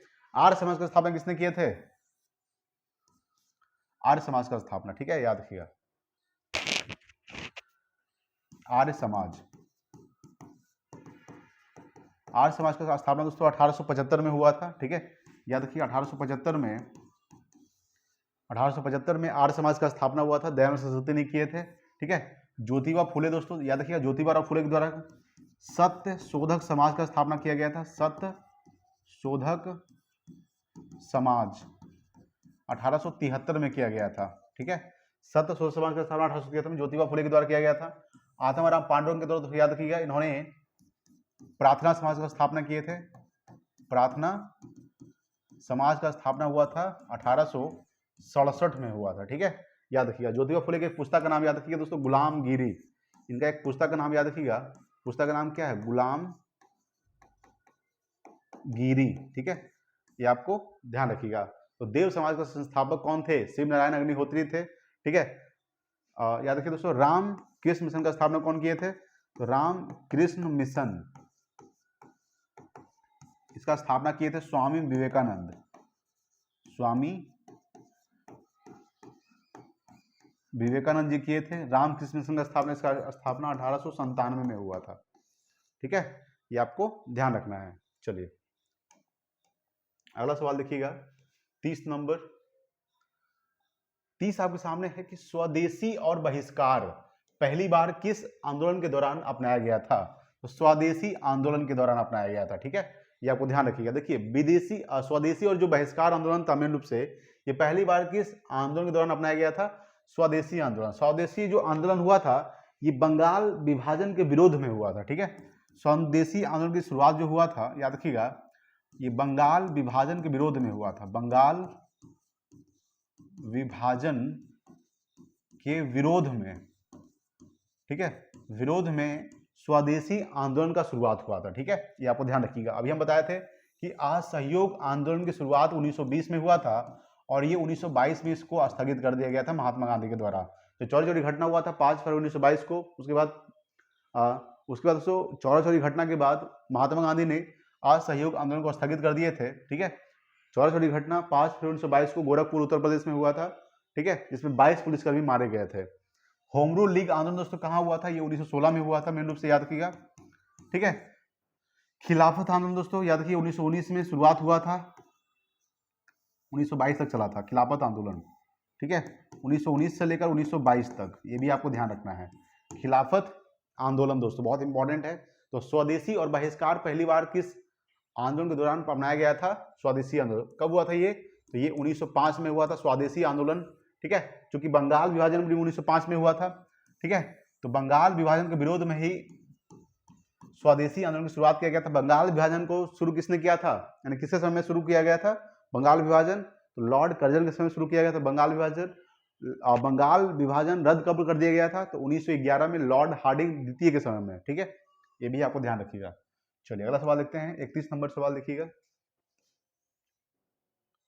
देखिए 31 नंबर सवाल, 31 आपके सामने है कि अल हिलाल नामक समाचार पत्र का प्रकाशन किसने आरंभ किया था? याद रखिए दोस्तों, मौलाना अबुल कलाम आजाद ने किया था। ठीक है, याद रखिएगा, मौलाना अबुल कलाम आजाद ने अल हिलाल नामक समाचार पत्र का प्रकाशन किए थे। मोतीलाल नेहरू एवं चितरंजन दास दोनों ने मिलकर एक पार्टी का स्थापना की। उस पार्टी का नाम है स्वराज पार्टी। स्वराज पार्टी का स्थापना किए थे 1923 में किए थे। ठीक है, याद रखिएगा, स्वराज पार्टी का स्थापना किसने किए थे? तो स्वराज पार्टी का स्थापना किए थे मोतीलाल नेहरू, चितरंजन दास ने किए थे। ठीक है, खान अब्दुल गफ्फार खान को दोस्तों क्या कहा जाता है? तो सीमांत गांधी के नाम से जाना जाता है। याद रखिएगा, सीमांत गांधी। ठीक है, या फिर फ्रंटियर गांधी, फ्रंटियर गांधी के नाम से भी जाना जाता है। ठीक है, याद रखिएगा, सीमांत गांधी या फिर फ्रंटियर गांधी के नाम से खान अब्दुल गफ्फार खान जाना जाता है। मोतीलाल नेहरू, चितरंजन दास ने स्वराज पार्टी का स्थापना 1923 में किए थे। मौलाना अबुल कलाम आजाद दोस्तों, जिन्होंने अल हिलाल नामक समाचार पत्र का प्रकाशन किए थे। ठीक है, ये आपको ध्यान रखना है। चलिए आगे बात करेंगे। देखिए 32 नंबर सवाल, 32 आपके सामने है कि 1919 में जालियांवाला बाग हत्याकांड के विरोध में किस विख्यात व्यक्ति ने ब्रिटिश सरकार द्वारा प्रदान की गई नाइटहुड की उपाधि, कौन सी उपाधि? तो नाइटहुड की उपाधि लौटा दी थी। कौन लौटा दिए थे? तो रविंद्रनाथ टैगोर। हम बताए थे आपको कि रविंद्रनाथ टैगोर ने, ठीक है, जालियांवाला बाग हत्याकांड से नाराज होकर नाइटहुड की उपाधि लौटा दिए थे। और महात्मा गांधी ने केसर ए हिंद की उपाधि लौटा दिए थे। केसर ए हिंद की उपाधि लौटा दिए थे महात्मा गांधी ने। रविंद्रनाथ टैगोर ने नाइटहुड की उपाधि लौटा दिए थे। ठीक है, गोपाल कृष्ण गोखले दोस्तों, अभी हम बताया था आपको कि सर्वेंट ऑफ इंडिया सोसाइटी का स्थापना कौन किए थे? तो सर्वेंट ऑफ इंडिया सोसाइटी के जो संस्थापक थे आपका, वो गोपाल कृष्ण गोखले थे। इन्होंने स्थापना इसका कब किया था? तो 1905 में किए हैं। ठीक है, ये आपको ध्यान रखिए, 1905 में सर्वेंट ऑफ इंडिया सोसाइटी का स्थापना किए थे गोपाल कृष्ण गोखले। गोपाल कृष्ण गोखले कौन है? महात्मा गांधी के राजनीतिक गुरु कौन हुए? गोपाल कृष्ण गोखले। ठीक है, ये आपको ध्यान रखिएगा दोस्तों। अगर पूछेगा सवाल कि रविंद्रनाथ टैगोर को नोबेल पुरस्कार 1913 में दिया गया था, जन गण मन के रचनाकार कौन है? रविंद्रनाथ टैगोर है। ठीक है, ये आपको ध्यान रखिएगा। रविंद्रनाथ टैगोर ने महात्मा गांधी को, सवाल पूछेगा कि महात्मा गांधी को महात्मा को उपाधि किसने दिया था? तो महात्मा गांधी को जो महात्मा को उपाधि दिए हैं वो रविंद्रनाथ टैगोर ने ही दिए थे। ठीक है, याद रखिएगा, रविंद्रनाथ टैगोर ने ही महात्मा गांधी को महात्मा को उपाधि दिए हैं। ठीक है, ये भी आपको ध्यान रखना है। तो जालियांवाला बाग हत्याकांड कब हुआ था? तो 13 अप्रैल 1919 को हुआ था। जालियांवाला बाग हत्याकांड की जांच के लिए हंटर आयोग का गठन किया गया था। कौन सा आयोग? तो हंटर आयोग का गठन किया गया था। ठीक है, ये भी आपको ध्यान रखिएगा, हंटर आयोग का गठन जालियांवाला बाग हत्याकांड के लिए किया गया था। अच्छा, जालियांवाला बाग हत्याकांड का गोली चलाने का आदेश किसने दिया था? जनरल ओडायर ने दिया था। तो जनरल ओडायर को गोली किसने मारा था?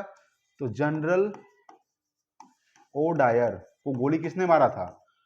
उधम सिंह ने मारा था। कौन मारा था? उधम सिंह मारे थे। कब मारे थे? तो 1940 में मारे थे, लंदन जाकर। ठीक है, 1940 में गोली मारा था लंदन जाकर। ठीक है, ये भी आपको ध्यान रखिएगा। चलिए आगे बात करेंगे। 33 नंबर सवाल देखिएगा, इल्बर्ट बिल को किस वर्ष लाया गया था? ठीक है, 33 नंबर सवाल है कि इल्बर्ट बिल को किस वर्ष लाया गया था दोस्तों? तो 1883 में लाया गया था। कब लाया गया था? 1883 को लाया गया था इल्बर्ट बिल को। 1872 में क्या हुआ था? प्रथम जनगणना, याद रखिएगा, ठीक है, प्रथम जनगणना कब हुआ था? 1872 में। किसी काल में? तो लॉर्ड मेयो के काल में, लॉर्ड मेयो, ठीक है, ये आपको ध्यान रखिएगा दोस्तों। 1881 में क्या हुआ था? तो 10 की आधार पर जनगणना शुरू हुआ था। 10 किए यानी हर 10 साल पर 10 की आधार पर जनगणना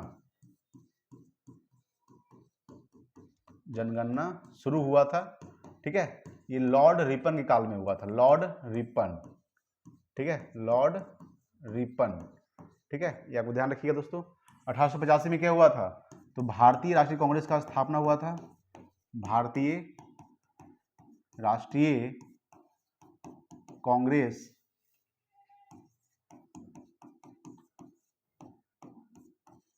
का स्थापना, ठीक है, यानी भारतीय राष्ट्रीय कांग्रेस का स्थापना कब हुआ था? 1885 में हुआ था। इसका संस्थापक कौन थे? इसके संस्थापक थे, याद रखिएगा, ए ओ हुम, ठीक है, ए ओ हुम, ठीक है, ये आपको ध्यान रखिएगा। इल्बर्ट बिल को किस वर्ष लाया गया था? तो 1883 में लाया गया था, ये भी आपको ध्यान रखना है। चलिए देखिए 34 नंबर सवाल। 34 आपके सामने है कि निम्नलिखित मुकदमों में से कालक्रम के अनुसार सबसे बाद में कौन सी घटना घटित हुई थी, ठीक है, क्या आपको बताना है दोस्तों? ऑप्शन क्या है इसमें, बताइएगा जल्दी, ठीक है।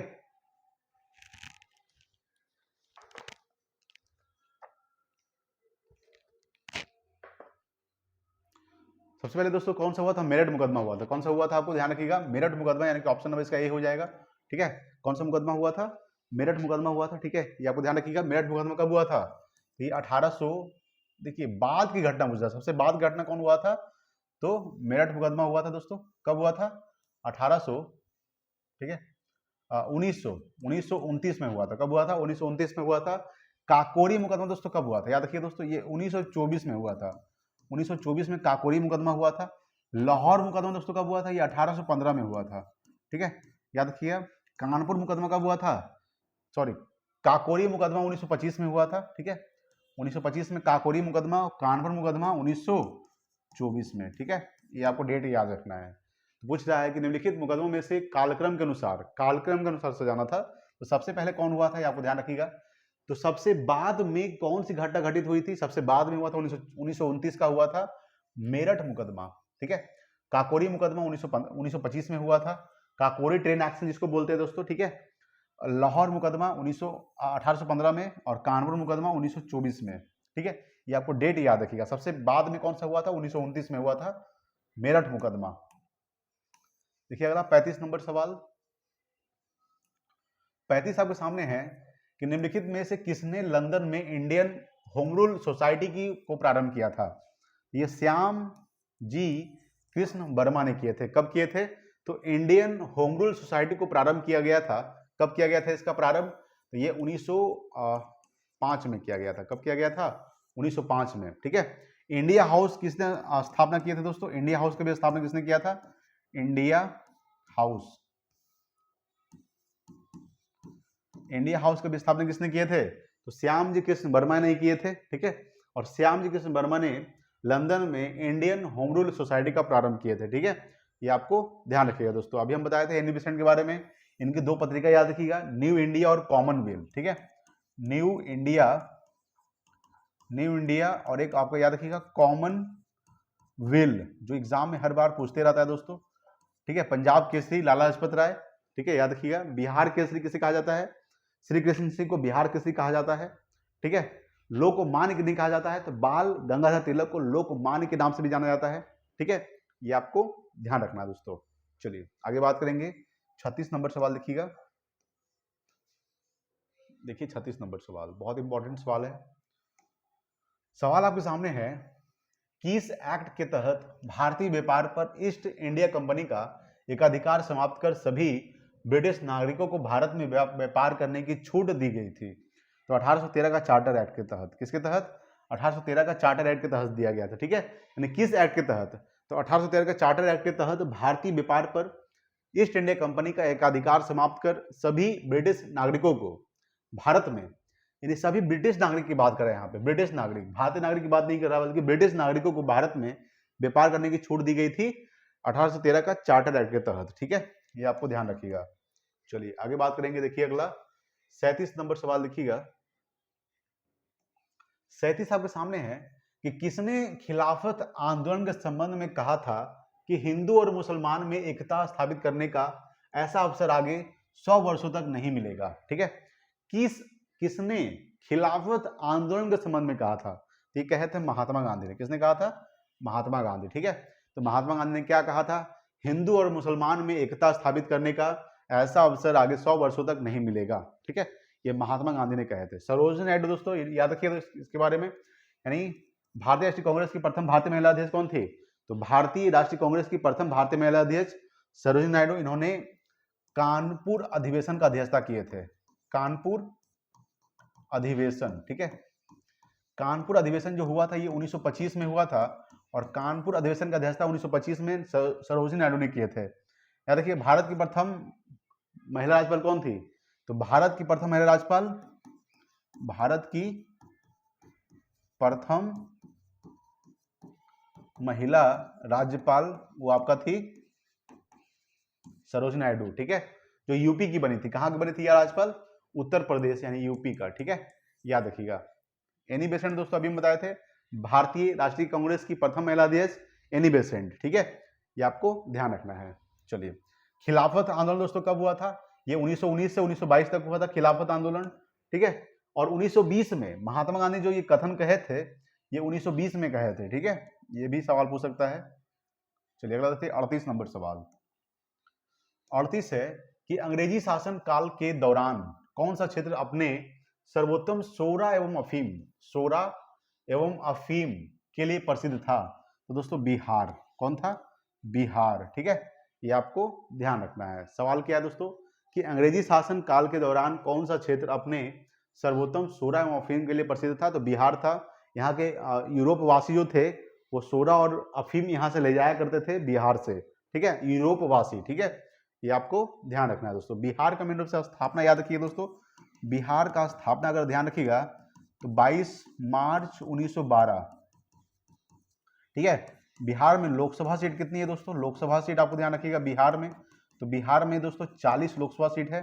ठीक है, बिहार में विधानसभा सीट अगर ध्यान रखिएगा तो बिहार में विधानसभा सीट 243 है। ठीक है, बिहार में दोस्तों राज्यसभा सीट अगर पूछेगा दोस्तों कि बिहार में कितने राज्यसभा सीट है तो 16 राज्यसभा सीट है दोस्तों। और विधान परिषद अगर पूछेगा कि बिहार में विधान परिषद कितने सीट है तो बिहार में जो विधान परिषद सीट है वो 75 है। ठीक है, बिहार में कितना जिला है दोस्तों? तो बिहार में 38 जिले हैं। ठीक है, बिहार में कितने प्रमंडल है? तो 9 प्रमंडल है। ठीक है, याद रखिएगा दोस्तों। सवाल पूछेगा कि बिहार जब अलग हुआ था बंगाल से, ठीक है, उसी समय दोस्तों 22 मार्च 1912 को बिहार का स्थापना हुआ था, इसलिए 22 मार्च को बिहार दिवस और 22 मार्च को जल दिवस भी मनाया जाता है। ठीक है, ये आपको ध्यान रखिएगा। देखिए अगला 39 नंबर सवाल। 39 आपके सामने है कि मैकाले की प्रस्ताव के आधार पर बिहार में किस स्थान पर सर्वप्रथम एक अंग्रेजी स्कूल की स्थापना की गई थी? तो बिहार में जो एक अंग्रेजी स्कूल का स्थापना किया गया था वो कहाँ किया गया था? पटना में किया गया था। ठीक है, ये आपको ध्यान रखना है। तो मैकाले की प्रस्ताव के आधार पर बिहार में किस स्थान पर? तो पटना में सर्वप्रथम एक अंग्रेजी स्कूल की स्थापना की गई थी। ठीक है, पटना। चलिए देखिए अगला सवाल 40 नंबर सवाल देखिएगा। 40 आपके सामने है कि मराठा कालीन अधिकारी मजूमदार संबंधित था किससे? तो आय व्यय का निरीक्षक। ठीक है, यानी मराठा कालीन अधिकारी जो था मजूमदार वो मेन रूप से आय व्यय का निरीक्षक था। ठीक है, चलिए आगे बात करेंगे। देखिए अगला 41 नंबर सवाल देखिएगा। 41 आपके सामने है कि शेर शाह ने अपना अंतिम सैन्य अभियान किस राज्य के खिलाफ किया था? तो कालिंजर के खिलाफ किया था। ठीक है, ये आपको ध्यान रखिएगा दोस्तों, कालिंजर के खिलाफ। ठीक है, आपने ध्यान रखिएगा शेर शाह ने अपना अंतिम सैन्य अभियान किया था। और कब किया था? तो 1545 में किए थे, 1545। ठीक है, ये आपको ध्यान रखिएगा। और 1545 में शेर शाह का मृत्यु हो गया था। ठीक है, शेर शाह का जो मृत्यु हुआ था इसी के दौरान हो गया था, इसी सैन्य अभियान के दौरान हो गया था 1545 में इनका मृत्यु। ठीक है, ये आपको ध्यान रखिएगा। 1545। ठीक है, देखिए दोस्तों शेर शाह सूरी के अगर बारे में बात करते हैं, इन्होंने इनका 2 युद्ध याद रखिए दोस्तों। सबसे पहले चौसा का युद्ध, आपको हम बताए थे, बहुत बार बता चुके हैं चौसा का युद्ध कब हुआ है। तो चौसा का युद्ध याद रखिए दोस्तों 1539 में हुआ है। ठीक है, याद रखिए 1539 में चौसा का युद्ध। और बिलग्राम या फिर कन्नौज का युद्ध, बिलग्राम या फिर कन्नौज का, ये 1540 में हुआ था। दोनों युद्ध जो हुआ था दोस्तों ये हुमायूं और शेर शाह सूरी के बीच हुआ था। ठीक है, दोनों युद्ध में दोस्तों शेर शाह सूरी जीत गया था, हुमायूं हार गए थे। ठीक है, ये आपको ध्यान रखिएगा। चौसा का युद्ध 1539, बिलग्राम या फिर कन्नौज का युद्ध, ठीक है, ये 1540 में हुआ था, ये आपको ध्यान रखिएगा। चलिए आगे बात करेंगे। 42 नंबर सवाल, शेर शाह सूरी का मकबरा कहाँ है? सासाराम में। 42 आपके सामने है कि दिल्ली सल्तनत के किस सुल्तान ने फलों की गुणवत्ता सुधारने के उपाय किए थे? देखिए दिल्ली सल्तनत का एक सुल्तान था जिसका नाम था दोस्तों फिरोज शाह तुगलक। कौन था? फिरोज शाह तुगलक जो था यह मेन रूप से फलों की गुणवत्ता, ठीक है, यानी कहने मतलब है कि दिल्ली में, खास करके दिल्ली के बहुत से 1200 बागवान लगवाए थे, खास करके फल का। कौन? तो फिरोज शाह तुगलक। ये जो है मेन रूप से मोहम्मद बिन तुगलक का बेटा, मोहम्मद बिन तुगलक के बाद कौन आया था? तो फिरोज शाह तुगलक था। आपको बता दें इनका जो शासनकाल है, फिरोज शाह तुगलक का शासनकाल, आपको ध्यान रखिएगा, ये 1351 से लेकर 1388 तक है, 1388 तक। ठीक है, ये आपको ध्यान रखिएगा दोस्तों। सवाल पूछेगा कि इल्तुतमिश जो है दोस्तों, आपको ध्यान रखिएगा, इल्तुतमिश जो है ये दिल्ली सल्तनत का वास्तविक संस्थापक है। ठीक है, दिल्ली सल्तनत का वास्तविक संस्थापक कौन हुआ? दिल्ली सल्तनत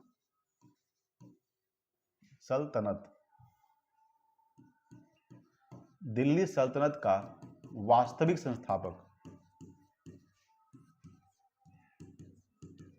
ये आपका कौन हुआ दोस्तों? तो आपका हुआ इल्तुतमिश। इल्तुतमिश का शासनकाल आपको ध्यान रखना पड़ेगा दोस्तों, क्योंकि बहुत इंपॉर्टेंट है, पूछता है क्या है आपका शासनकाल इनका।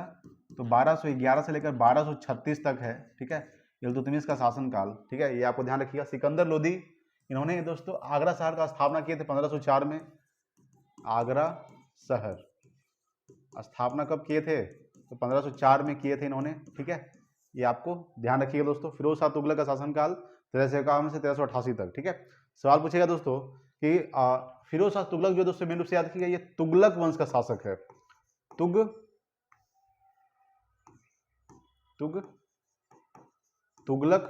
वंश का शासक है। और तुगलक वंश के जो संस्थापक थे ये गयासुद्दीन तुगलक है। ठीक है, गयासुद्दीन तुगलक। ठीक है, ये आपको ध्यान रखिए दोस्तों, गयासुद्दीन तुगलक जो है ये तुगलक वंश के संस्थापक है। और गयासुद्दीन तुगलक इन्होंने 1320 से लेकर 1325 तक शासन किए हैं। ठीक है, याद रखिए दोस्तों। इसके बाद गयासुद्दीन तुगलक के बाद कौन आया था? तो मोहम्मद बिन तुगलक आया है। ठीक है, मोहम्मद बिन तुगलक। तो मोहम्मद बिन तुगलक के शासनकाल 1325 से लेकर 1351 तक, और 1351 से लेकर 1388 तक फिरोज शाह तुगलक। ठीक है, पहले गयासुद्दीन तुगलक, उसके बाद मोहम्मद बिन तुगलक, उसके बाद फिरोज शाह तुगलक। ठीक है, याद ध्यान रखिए दोस्तों। दिल्ली सल्तनत के वास्तविक संस्थापक इल्तुतमिश का शासनकाल 1211 से 1236 तक। ठीक है, देखिए दिल्ली सल्तनत का संस्थापक माना जाता है मेन रूप से, जैसे संस्थापक थे कुतुबुद्दीन ऐबक। ठीक है, लेकिन 1206 से लेकर 1210 तक उन्होंने मात्र शासन किए। ठीक है, मात्र 4 साल। ठीक है, जिसके बाद दोस्तों मेन रूप से कहा जाता है कि कुतुबुद्दीन ऐबक का जो मृत्यु हुआ था वो चौगान खेलते समय घोड़े से गिरकर उनका मृत्यु हो गया था। ठीक है, देखिए इल्तुतमिश के पास उसकी बेटी आई थी जिसका नाम था रजिया सुल्तान, वो 1236 से लेकर 1240 तक रही थी।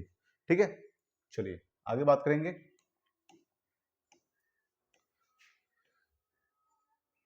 43 नंबर सवाल देखिएगा। 43 आपके सामने है कि अलाउद्दीन के आक्रमण के समय देवगिरी का शासक कौन था? तो रामचंद्र देव थे। कौन थे? रामचंद्र देव। ठीक है, रामचंद्र देव जो थे वो अलाउद्दीन आक्रमण के समय देवगिरी का शासक थे। ठीक है, देखिए 44 नंबर, 44 आपके सामने है कि पृथ्वीराज रासो के लेखक कौन है? तो पृथ्वीराज रासो के लेखक है चंद्रबरदाई। ठीक है, याद रखिएगा। कलहन दोस्तों, कलहन के पुस्तक का क्या नाम है? तो राज तरंगिनी, राज तरंगिनी। ठीक है, याद रखिएगा, राज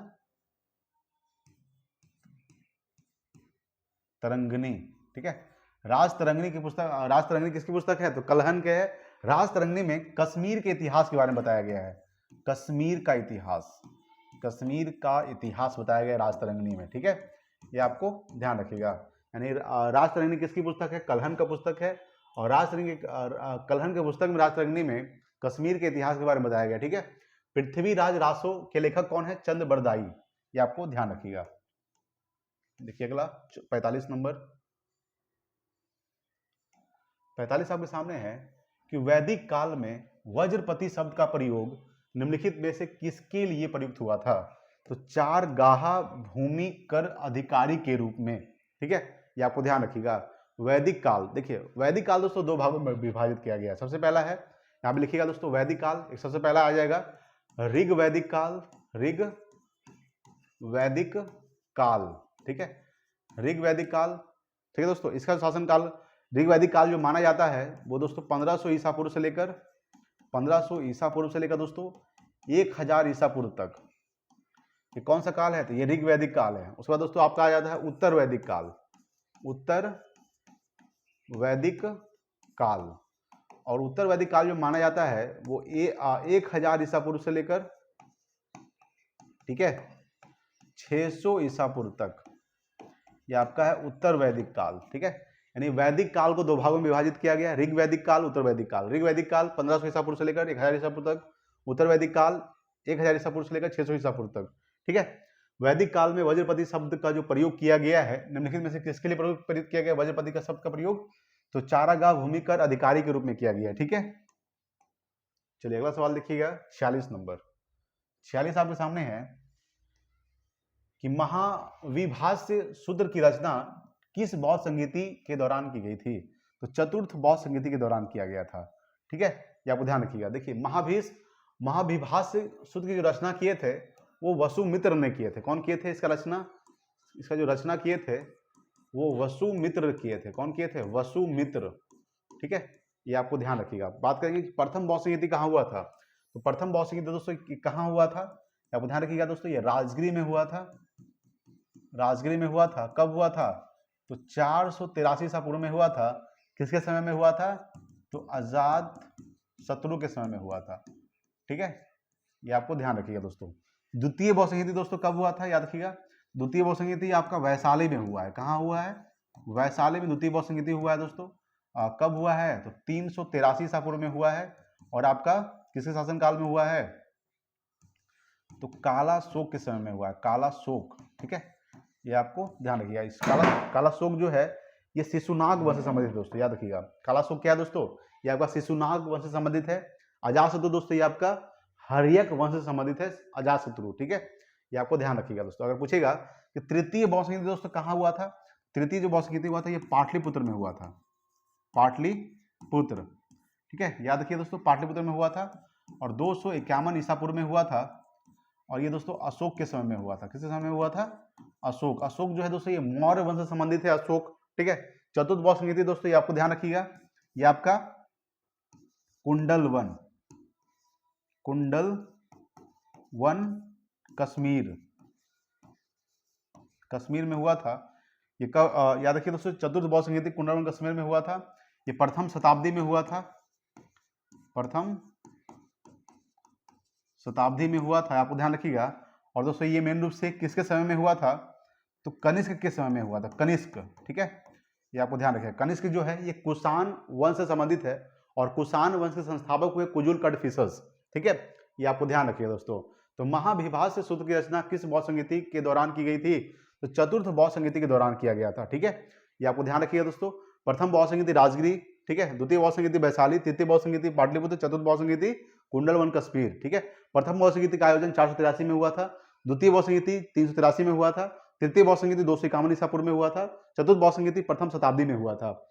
प्रथम बौद्ध संगीति अजातशत्रु के समय में हुआ था, द्वितीय बौद्ध संगीति काला शोक के समय में हुआ था, तृतीय बौद्ध संगीति अशोक के समय में हुआ था, चतुर्थ बौद्ध संगीति कनिष्क के समय में हुआ था, ठीक है। ये आपको ध्यान रखिएगा।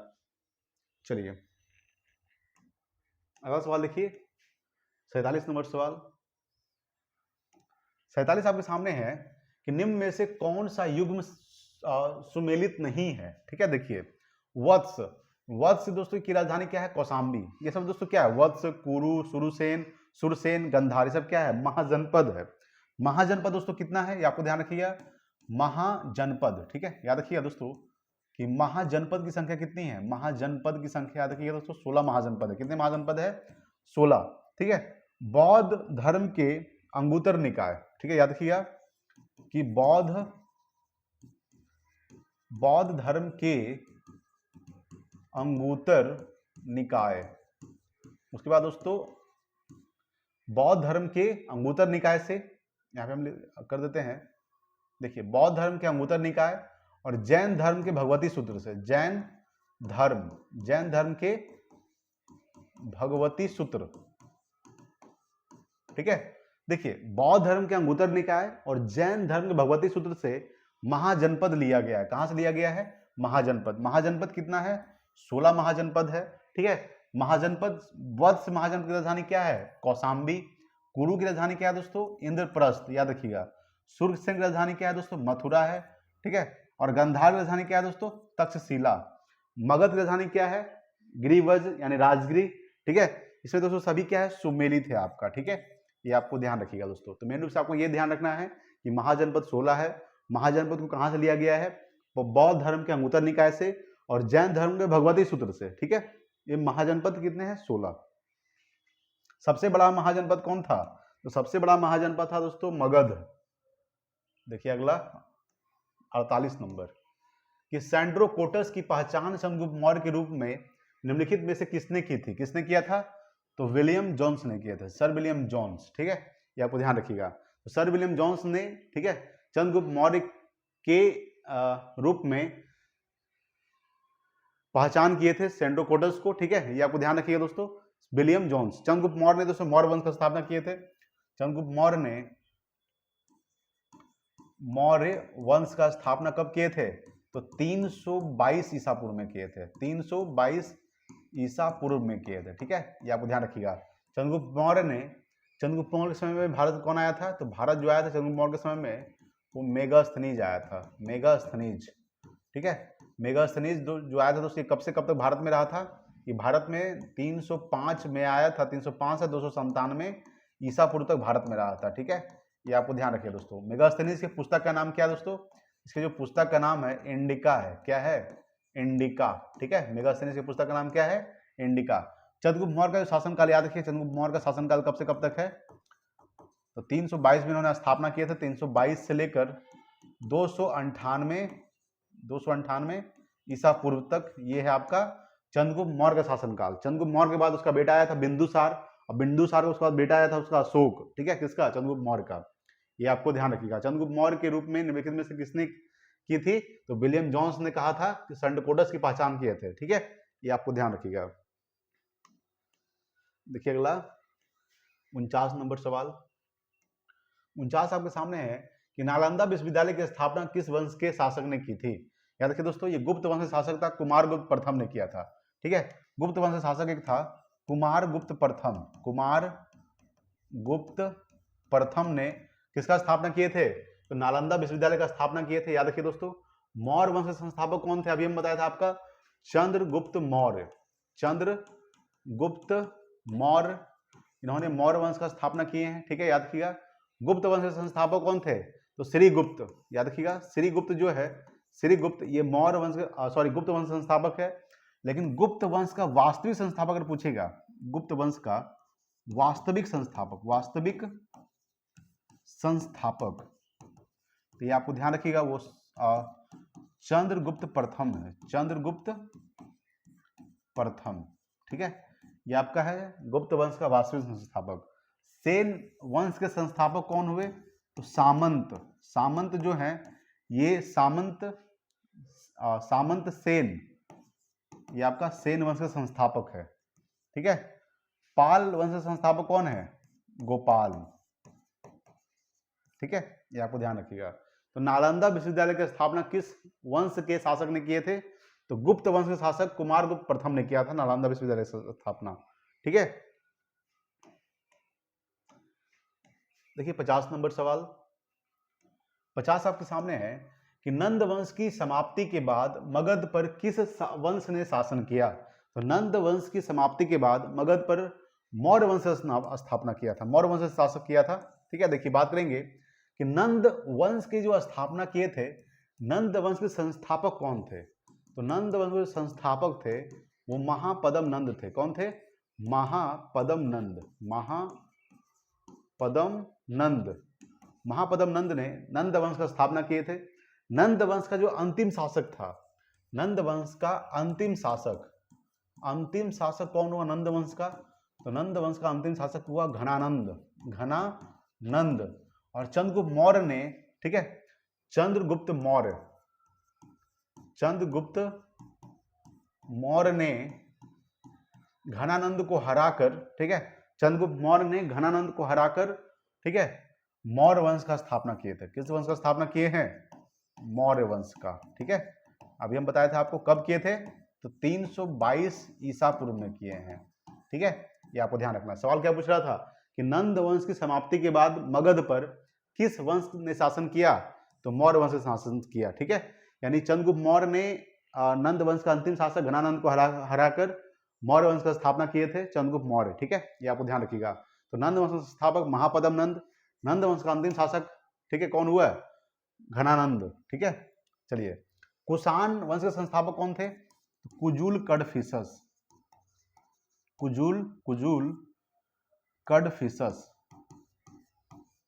ठीक है, ये आपको ध्यान रखिएगा। शुंग वंश के संस्थापक पुष्यमित्र शुंग। ठीक है, ये आपको ध्यान रखिएगा दोस्तों। गुप्त वंश के संस्थापक श्रीगुप्त।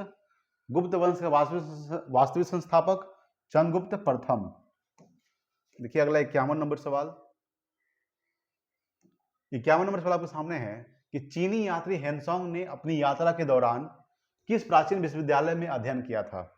तो विक्रमशिला विश्वविद्यालय में अध्ययन किया था। कौन सा विश्वविद्यालय?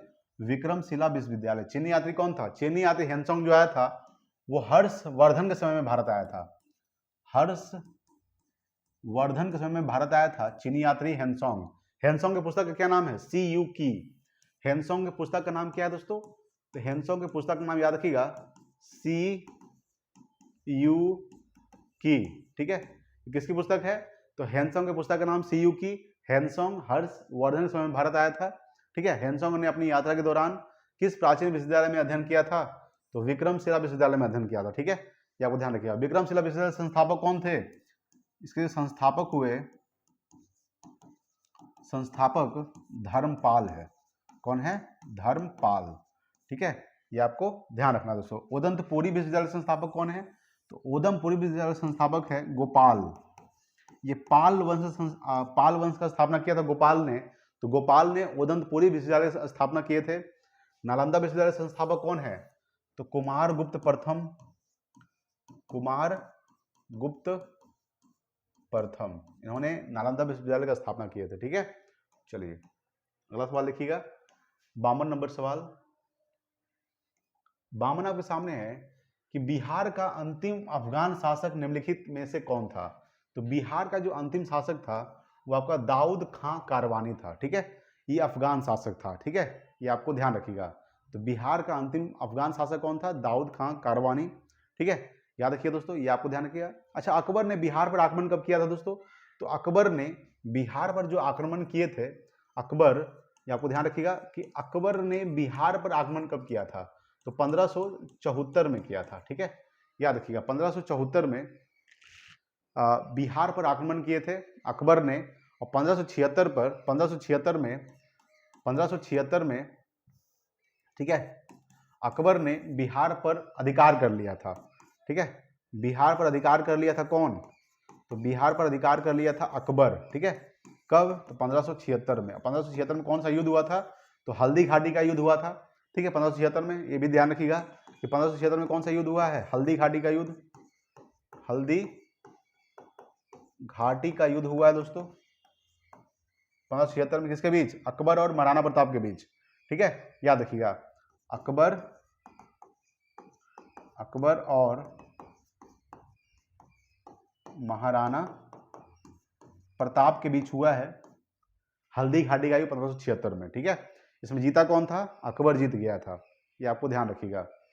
तो बिहार का अंतिम अफगान शासक निम्नलिखित में से कौन था? दाऊद खां करवानी था।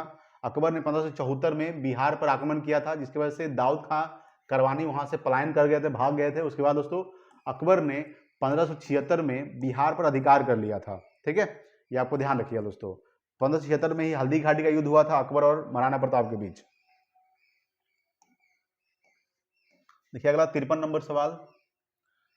53 आपके सामने है कि निम्नलिखित में कौन सुमेलित नहीं है? उर्वरक जो उत्पादन दोस्तों आपको ध्यान रखिएगा, उर्वरक उत्पादन आपको ध्यान रखिएगा दोस्तों।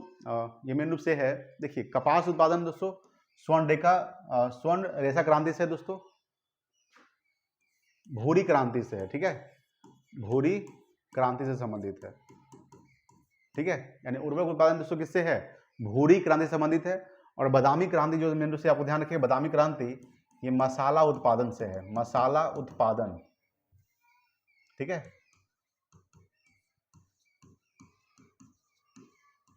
मसाला उत्पादन से संबंधित बादामी क्रांति, उर्वरक उत्पादन भूरी क्रांति से संबंधित है। ठीक है, स्वर्ण रेशा क्रांति दोस्तों किससे संबंधित है? तो कपास उत्पादन से है। गुलाबी क्रांति का संबंध किससे है? प्याज उत्पादन से है। गोल्ड क्रांति का संबंध आलू उत्पादन से दोस्तों। श्वेत क्रांति का संबंध किससे है? श्वेत क्रांति का जो संबंध है आपका दूध उत्पादन से है, दूध उत्पादन से है। ठीक है, याद रखिएगा। हरित क्रांति का संबंध किससे है? तो खाद्य उत्पादन से है। हरित क्रांति का संबंध किससे है? खाद्य उत्पादन से है। ठीक है, ये आपको ध्यान रखिएगा दोस्तों। श्वेत क्रांति का संबंध दूध उत्पादन से, हरित क्रांति का संबंध खाद्य उत्पादन से। ठीक है, मछली उत्पादन याद रखिए दोस्तों, पीसी कल्चर क्या कहलाता है? मछली पालन कहलाता है पीसी कल्चर। ठीक है, ये आपको ध्यान रखिएगा दोस्तों, मछली पालन पीसी कल्चर कहलाता है। तो निम्नलिखित में से कौन सुमेलित नहीं है? ये ऑप्शन नंबर इसका ए हो जाएगा दोस्तों। यानी उर्वरक उत्पादन जो है मेन रूप से ये भूरी क्रांति संबंधित है। ठीक है, याद रखिएगा। और मसाला जो उत्पादन है आपका ये बादामी क्रांति से संबंधित है। ठीक है, ये आपको ध्यान रखिएगा, आपको ध्यान रखना है। और बाकी सभी क्या दोस्तों आपका सही है। ठीक है, हरित क्रांति के जनक कौन है दोस्तों? तो हरित क्रांति पूछेगा दोस्तों कि भारत में हरित क्रांति के जनक कौन है? तो भारत में पूछेगा दोस्तों कि भारत में, सवाल कभी कोई पूछ सकता है कि भारत में हरित क्रांति के जनक कौन है? हरित क्रांति के जनक आपका है एमएस स्वामीनाथन। एमएस स्वामीनाथन। ठीक है, ये आपको ध्यान रखिएगा, ये है भारत में हरित क्रांति के जनक। ठीक है, श्वेत क्रांति के जनक कौन है? तो doctor Varghese Kurien. Doctor Varghese Kurien, doctor Varghese Kurien जो है ये आपका श्वेत क्रांति से संबंधित है। ठीक है, आपको ध्यान रखिएगा। देखिए भारत में पूछेगा हरित क्रांति जनक एमएस स्वामीनाथन, लेकिन मेन रूप से हरित क्रांति जनक कौन है?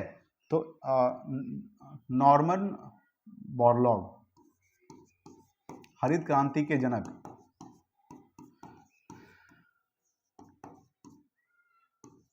कौन है?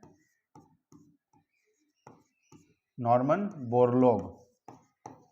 ठीक है, बोरलॉग, नॉर्मन बोरलॉग जो है ये हरित क्रांति जनक है। भारत में हरित क्रांति जनक एमएस स्वामीनाथन। हरित क्रांति की शुरुआत कब हुआ था? तो 1966-67 में हुआ था। ठीक है, 1966-1967 में। 1970 में दोस्तों श्वेत क्रांति का शुरुआत हुआ था, दूध उत्पादन से है। ठीक है, चलिए आगे बात करेंगे। 54 नंबर सवाल देखिएगा।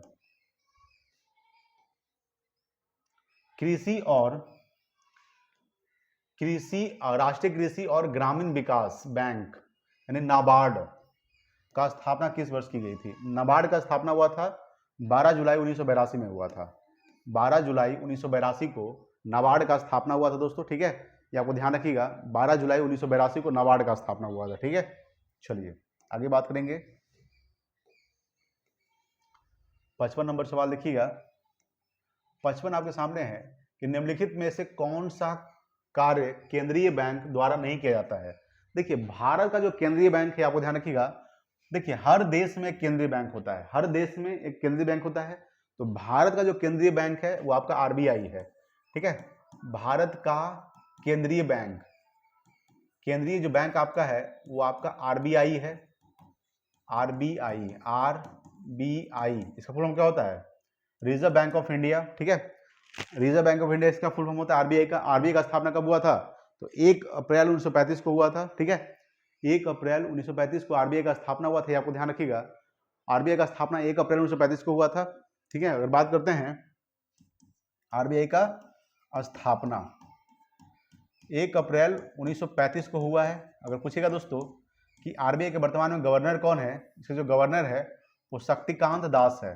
शक्तिकांत दास जो आपका 25वें गवर्नर है, ठीक है। ये आपको ध्यान रखिएगा। आरबीआई का राष्ट्रीयकरण कब किया गया था? तो आरबीआई का जो राष्ट्रीयकरण किया गया था ये 1949 में किया गया था। राष्ट्रीयकरण याद रखिएगा कि राष्ट्रीय जो करण किया गया है आरबीआई का, ये आपको ध्यान रखिएगा। आरबीआई का राष्ट्रीयकरण ये 1949 में किया गया है, ठीक है। रिजर्व बैंक ऑफ इंडिया, अगर पूछेगा कि आरबीआई के प्रथम गवर्नर कौन थे, तो आरबीआई के प्रथम गवर्नर पूछेगा आरबीआई के प्रथम गवर्नर कौन थे? तो ऑसबॉर्न स्मिथ थे। ऑसबॉर्न स्मिथ, ठीक है। ये आपको ध्यान रखिएगा। आरबीआई के प्रथम भारतीय गवर्नर कौन थे? तो आरबीआई के, देखिए आरबीआई के प्रथम भारतीय गवर्नर कौन थे आपका? तो आरबीआई के प्रथम भारतीय गवर्नर पूछेगा सीडी देशमुख। सीडी देशमुख, ठीक है। आरबीआई के प्रथम भारतीय गवर्नर सीडी देशमुख, आरबीआई के प्रथम गवर्नर ऑसबॉर्न स्मिथ, ठीक है। ये आपको ध्यान रखिएगा दोस्तों। और आरबीआई यानी भारत का केंद्रीय बैंक कौन होता है? आरबीआई होता है। आरबीआई का स्थापना 1 अप्रैल 1935 को हुआ था। आरबीआई का राष्ट्रीयकरण 1949 में किया गया था। आरबीआई के वर्तमान गवर्नर कौन? शक्तिकांत दास है जो 25वें गवर्नर है, ठीक है। ये आपको ध्यान रखिएगा। सवाल क्या पूछ रहा था कि केंद्रीय बैंक द्वारा नहीं किया जा सकता है। क्या नहीं किया जा सकता है? देखिए यह देश की कुल मुद्रा जारी करता है दोस्तों। याद रखिए आरबीआई क्या करता है? यह देश की मुद्रा जारी करता है। ये आपको सही है, ठीक है। अर्थव्यवस्था के लिए विदेशी मुद्रा भंडार का संरक्षक है, यानी अर्थव्यवस्था के लिए विदेशी मुद्रा भंडार का संरक्षक कौन है दोस्तों? आरबीआई। वाणिज्यिक बैंकों के लिए अंतिम ऋणदाता भी है दोस्तों। ऋणदाता यानी कि ऋण देता है, ठीक है। सरकार के लिए बैंकर के रूप में कार्य करता है दोस्तों। ये भी आपका सही है। इनमें सभी क्या है दोस्तों? सही है, यानी ऑप्शन नंबर इसका ई हो जाएगा, ठीक है। बहुत इंपॉर्टेंट सवाल है। चलिए आगे बात करते, देखिए 56 नंबर सवाल। 56 आपके सामने है कि सकल घरेलू उत्पाद और सकल राष्ट्रीय उत्पाद में अंतर है। क्या अंतर है? आपको ध्यान रखिएगा।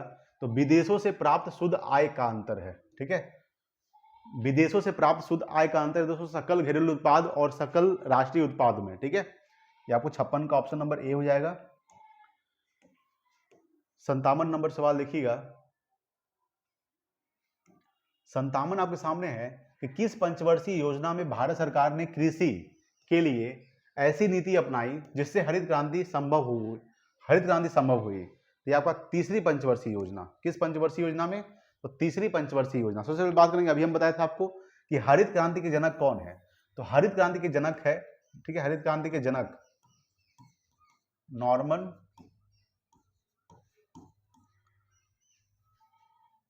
बोरलॉग, ठीक है। ये आपका क्या है? हरित क्रांति के जनक।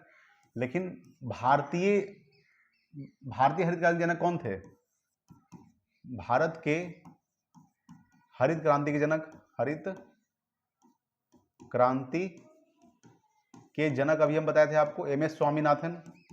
एम एस स्वामीनाथन, ठीक है।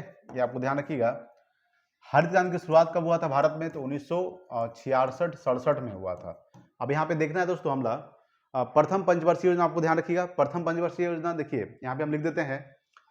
प्रथम पंचवर्षीय योजना 1951 से 1956 तक हुआ था। दूसरी पंचवर्षीय योजना 1956 से 1961 तक हुआ था।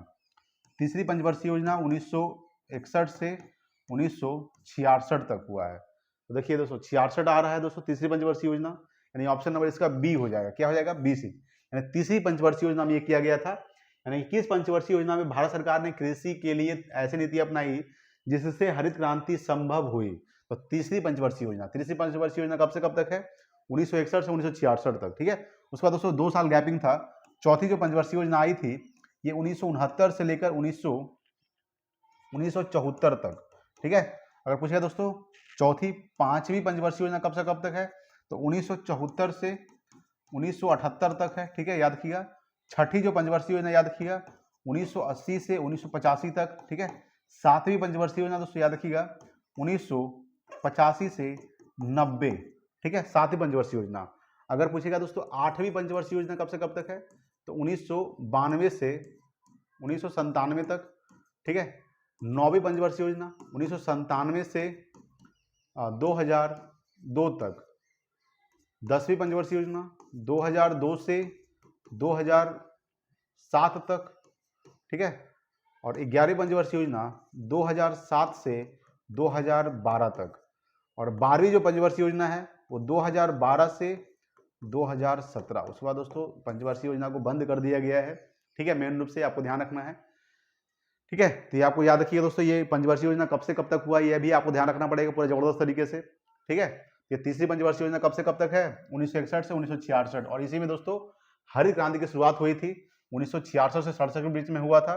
हरित क्रांति में मेन रूप से दोस्तों गेहूं उत्पादन में जोर दिया गया था, गेहूं उत्पादन, ठीक है, ये आपको ध्यान रखिएगा। चलिए आगे बात करेंगे।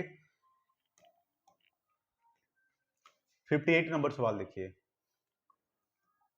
58 है कि विदेशी विनिमय नियमन अधिनियम की जगह विदेशी मुद्रा प्रबंधन अधिनियम को कब लागू किया गया, तो 1 जून 2000 को लागू किया गया था, 1 जून 2000 ईस्वी को, ठीक है, ये आपको ध्यान रखना है। यानी विदेशी विनिमय नियमन अधिनियम की जगह विदेशी मुद्रा प्रबंधन अधिनियम को लागू किया गया 1 जून 2000 ईस्वी को।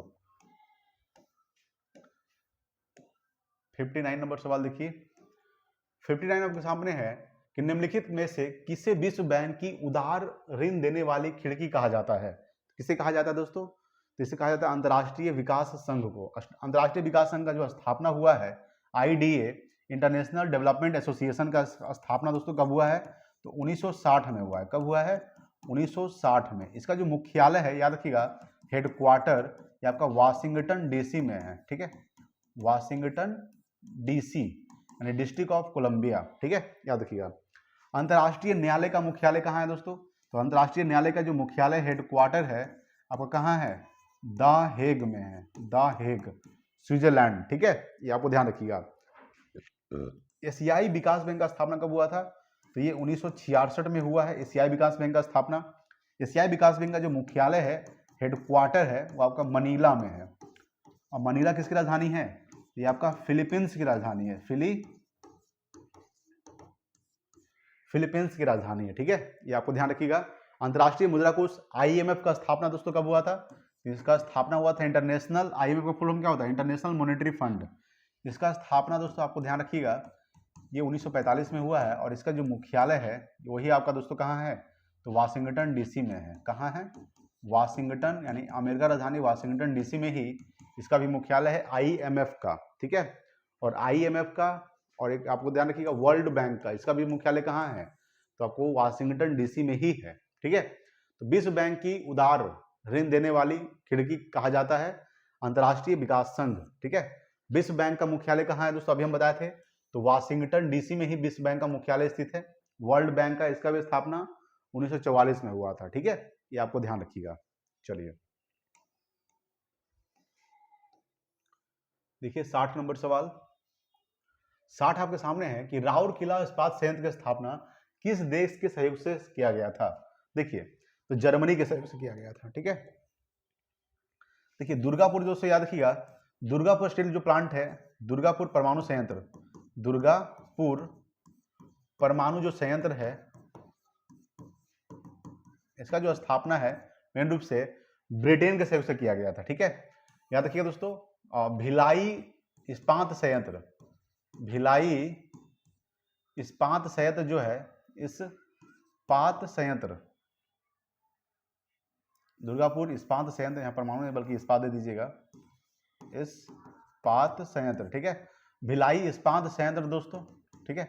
याद रखिए ये किसके सहयोग से बना है, तो ये आपका सोवियत संघ सहयोग से बना है दोस्तों। भिलाई इस्पात संयंत्र कहाँ है, ये आपका छत्तीसगढ़ में है। कहाँ है दोस्तों, छत्तीसगढ़, ठीक है, ये आपको ध्यान रखिएगा। अगर पूछेगा दोस्तों आपका कि सोवियत संघ सहयोग से और एक से कौन सा बना है, तो बोकारो स्टील प्लांट, बोकारो जो स्टील प्लांट है, बोकारो स्टील प्लांट, ये आपको ध्यान रखिएगा, ये भी दोस्तों सोवियत संघ के सहयोग से बना है दोस्तों। ये बोकारो स्टील प्लांट वर्तमान में कहाँ है?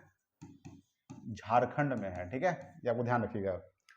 और ब्रिटेन के सहयोग से दुर्गापुर संयंत्र बना है दोस्तों, ये कहाँ है आपका? तो पश्चिम बंगाल में है, ठीक है, पश्चिम बंगाल में स्थित है, ठीक है। पूछेगा दोस्तों कि राउर किला इस्पात संयंत्र की स्थापना किस देश के सहयोग से किया गया था? जर्मनी के। ये जो आपका है राउर किला इस्पात संयंत्र जो है मेन रूप से कहाँ है आपका? ये आपका किस राज्य में है? तो आपका ओडिशा में है, ठीक है, ये आपको ध्यान रखिएगा। देखिए अगला सवाल 61 नंबर। 61 आपके सामने है कि किस सिद्धांत के अनुसार बुरी मुद्रा अच्छी मुद्रा को प्रचलन से बाहर कर देती है, ठीक है। तो ग्रेसम का नियम, ठीक है, ग्रेसम का जो नियम है दोस्तों, ये थॉमस ग्रेसम ने दिया था। थॉमस ग्रेसम ने ग्रेसम का नियम दिया था दोस्तों, और ग्रेसम के नियम का सिद्धांत जो है ये बुरी मुद्रा अच्छी मुद्रा को प्रचलन से बाहर कर देती है, ठीक है, ये आपको ध्यान रखिएगा। 61 का ऑप्शन नंबर सी हो जाएगा। अगला देखिए 62 नंबर। 62 आपके सामने है कि किस तिथि को प्रतिवर्ष राष्ट्रीय सांख्यिकी दिवस के रूप में मनाया जाता है दोस्तों? तो 29 जून को, ठीक है, 29 जून को, ठीक है, राष्ट्रीय सांख्यिकी दिवस के रूप में मनाया जाता है। 22 मई को जो दोस्तों जैव विविधता दिवस, बायोडाइवर्सिटी दिवस, जैव विविधता दिवस 22 मई को, ठीक है। 22 मार्च को बिहार दिवस, 22 मार्च को जल दिवस, और 11 जुलाई को विश्व जनसंख्या दिवस, विश्व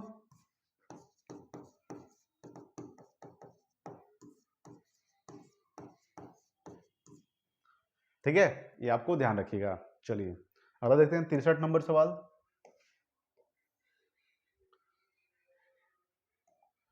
63 आपके सामने है कि निम्नलिखित में से किस अधिनियम के तहत भारत में पहली बार मुसलमान के लिए पृथक निर्वाचन मंडल की व्यवस्था की गई थी? तो याद रखिए दोस्तों, ठीक है, कब किया गया था?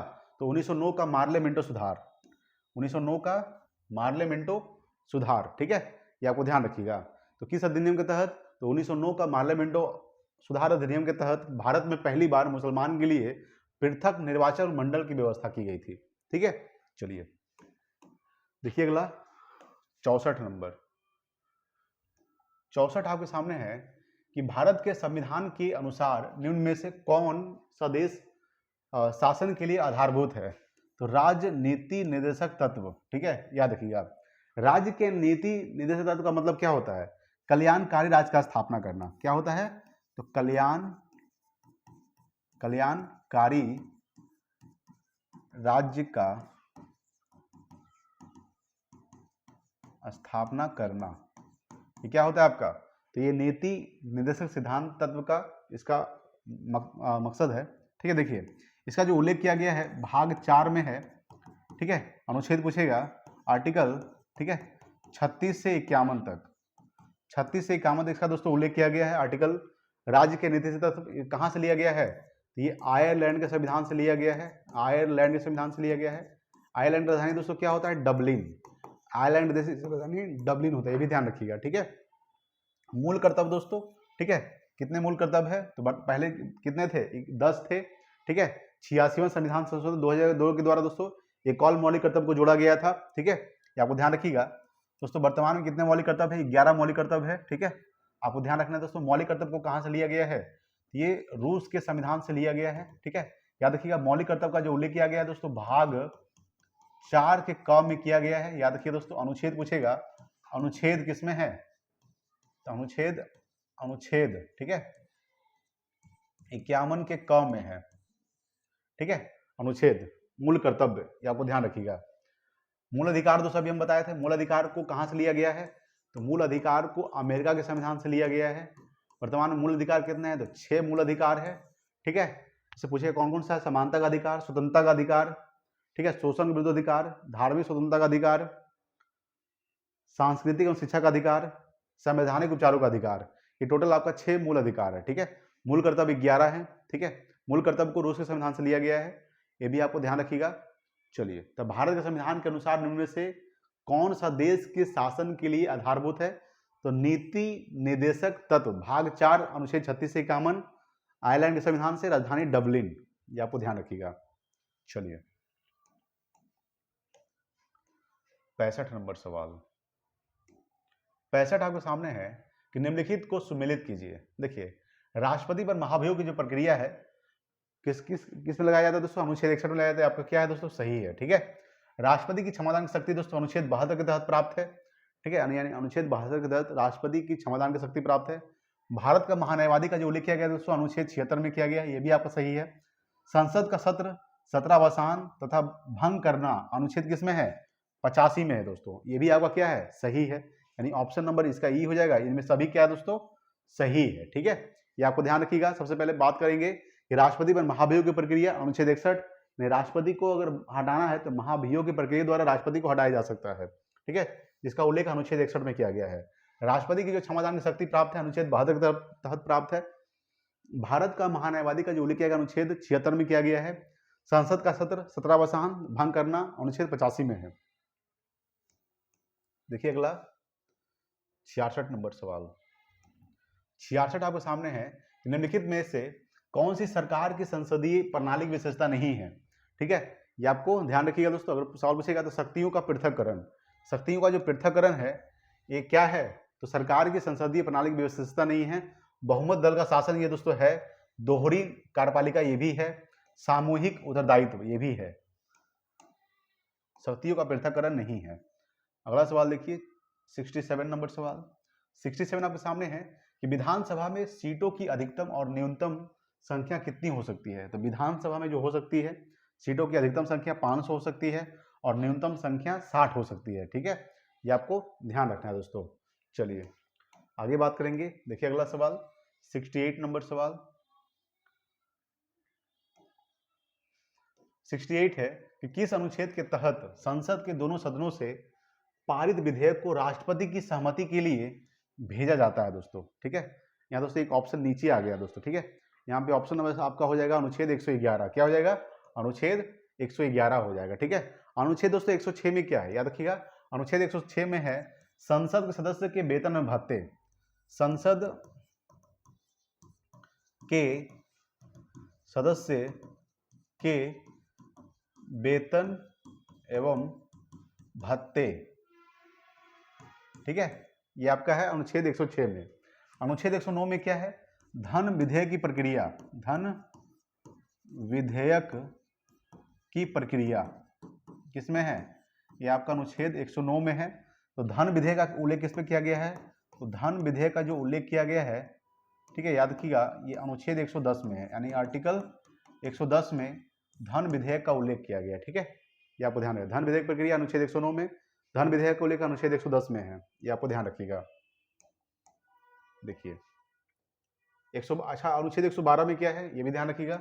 अनुच्छेद 112 में आपको ध्यान रखिएगा, इसमें है वार्षिक वित्तीय विवरण। वार्षिक वित्तीय विवरण। देखिए संविधान में दोस्तों बजट का उल्लेख नहीं किया गया है। संविधान में दोस्तों क्या उल्लेख किया गया है? तो बजट का उल्लेख किया, बल्कि उसके जगह पे वार्षिक वित्तीय विवरण अनुच्छेद 112 में इसका उल्लेख किया गया है। ठीक है, अगला 69 नंबर सवाल है, निम्नलिखित में से कौन सा विषय समवर्ती सूची में शामिल नहीं है? तो समवर्ती सूची में दोस्तों शामिल नहीं है वो प्रतिरक्षा है। प्रतिरक्षा जो है समवर्ती सूची में शामिल नहीं है, बल्कि श्रम कल्याण ये शामिल है, बिजली भी शामिल है और वन भी शामिल है। देखिए बात करेंगे कि समवर्ती सूची में कितने विषय हैं दोस्तों? तो समवर्ती सूची में टोटल विषय की संख्या आपको ध्यान रखिएगा, ये टोटल विषय है ये आपको ध्यान रखिएगा दोस्तों, 52 विषय है। कितने विषय हैं? 52। देखिए संघ सूची, संघ सूची, ठीक है, राज्य सूची, एक है आपका समवर्ती सूची। समवर्ती सूची तीनों का जो उल्लेख किया गया दोस्तों, ये तीनों का ये 7वीं अनुसूची में किया गया है। 7वीं अनुसूची में किया गया है। ठीक है, ये आपको ध्यान रखिएगा। अगर सवाल पूछेगा संघ सूची, राज्य सूची, समवर्ती सूची तीनों का उल्लेख कहाँ किया गया है? तो समवर्ती सूची में किया गया है। समवर्ती सूची को कहाँ से लिया गया है? तो ऑस्ट्रेलिया के संविधान से लिया गया है समवर्ती सूची को।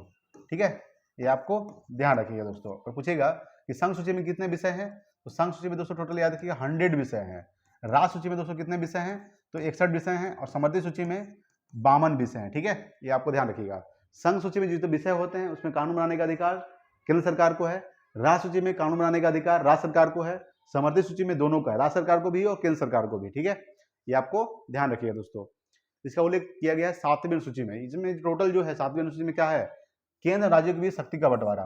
क्या है, केंद्र एवं राज्यों के बीच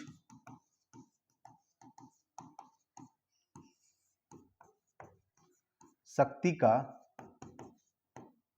बंटवारा। ठीक है, ये आपको ध्यान रखिएगा। समवर्ती सूची में कितने विषय हैं, 52 विषय। चलिए आगे बात करेंगे। 70 नंबर सवाल देखिएगा, हर सवाल में आपका एक ऑप्शन नीचे गायब रहेगा। 70 नंबर सवाल आपके सामने है कि संसद के दोनों सदनों की संयुक्त बैठक के दौरान यदि लोकसभा उपाध्यक्ष अनुपस्थित है तो संयुक्त बैठक की अध्यक्षता कौन करेगा, तो आपका करेगा दोस्तों लोकसभा का उपाध्यक्ष करेगा। अगर लोकसभा का अध्यक्ष अनुपस्थित है तो उसका अध्यक्षता कौन करेगा, लोकसभा उपाध्यक्ष करेगा। अगर लोकसभा अध्यक्ष और लोकसभा उपाध्यक्ष दोनों अनुपस्थित है तो अगला जो अध्यक्षता करेगा वो आपका राज्यसभा का उपसभापति करेगा। कौन करेगा, राज्यसभा का उपसभापति। ठीक है, ये आपको ध्यान रखिएगा। देखिए संसद के दोनों सदनों की संयुक्त बैठक का जो उल्लेख किया गया है ये आपका अनुच्छेद 108 में किया गया है। ठीक है, आर्टिकल 108 में संयुक्त बैठक का उल्लेख किया गया है दोस्तों। ठीक है, याद रखिएगा। और संयुक्त बैठक के दौरान लोकसभा अध्यक्ष अनुपस्थित है तो संयुक्त बैठक की अध्यक्षता लोकसभा अध्यक्ष करेगा। अगर दोनों नहीं है तो राज्यसभा का सभा उपसभापति करेगा। ठीक है, ये आपको ध्यान रखिएगा। देखिए संसद के संयुक्त बैठक में कौन भाग नहीं लेता है, तो उपराष्ट्रपति भाग नहीं लेते हैं। अगला 71 नंबर सवाल देखिए।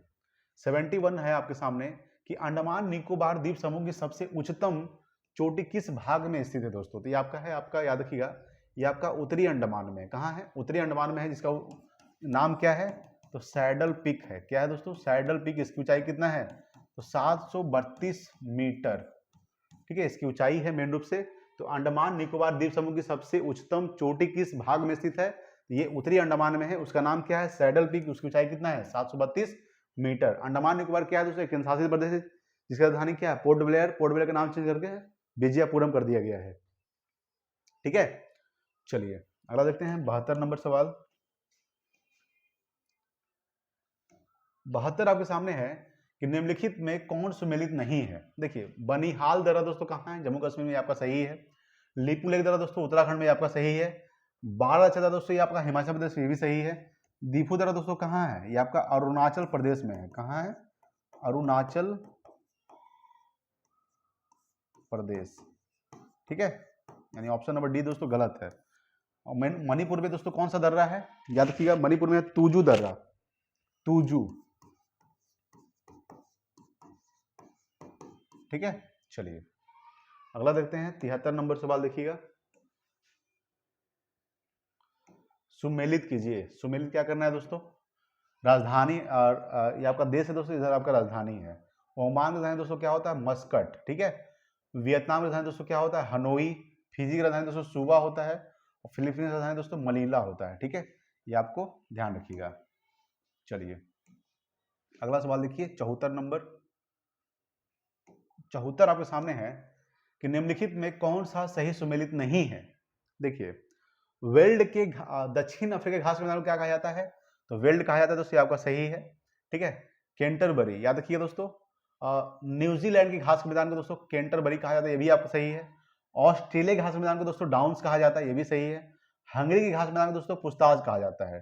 ठीक है, ये भी आपका सही है, यानी कि इनमें सभी क्या है दोस्तों, सुमेलित है। ठीक है, ये आपको ध्यान रखिएगा। चलिए अगला देखिए 75 नंबर सवाल, आज का लास्ट सवाल दोस्तों। देखिए 75 आपके सामने है कि सिंधु घाटी सभ्यता के लिए मेसोपोटामियाई अभिलेखों में किस शब्द का प्रयोग किया गया था, तो मेलूहा का प्रयोग किया गया। किसका प्रयोग किया गया है, मेलूहा। यानी सिंधु घाटी सभ्यता के लिए मेसोपोटामियाई अभिलेखों में किस शब्द का प्रयोग किया गया था, मेलूहा का। ठीक है दोस्तों, चलिए दोस्तों हमने टोटल 75 प्रश्नों को डिस्कस कर लिया दोस्तों। अगर वीडियो अच्छा लगा प्लीज लाइक कीजिए, शेयर कीजिए अपने दोस्तों के पास, क्योंकि दोस्तों हम बहुत मेहनत कर रहे हैं आपके लिए। अगर आपका एक लाइक से, ठीक है, मेरा अगर सहयोग हो रहा है तो प्लीज लाइक कीजिए। क्योंकि लाइक करने में तो पैसा लगता ही रहा है, ठीक है। तो वीडियो को जबरदस्त तरीके से शेयर कर दी सभी के पास, ठीक है दोस्तों। तो आज के लिए इतना ही रखते हैं, मिलते हैं अगले वीडियो में, तब तक के लिए जय हिंद, वंदे मातरम।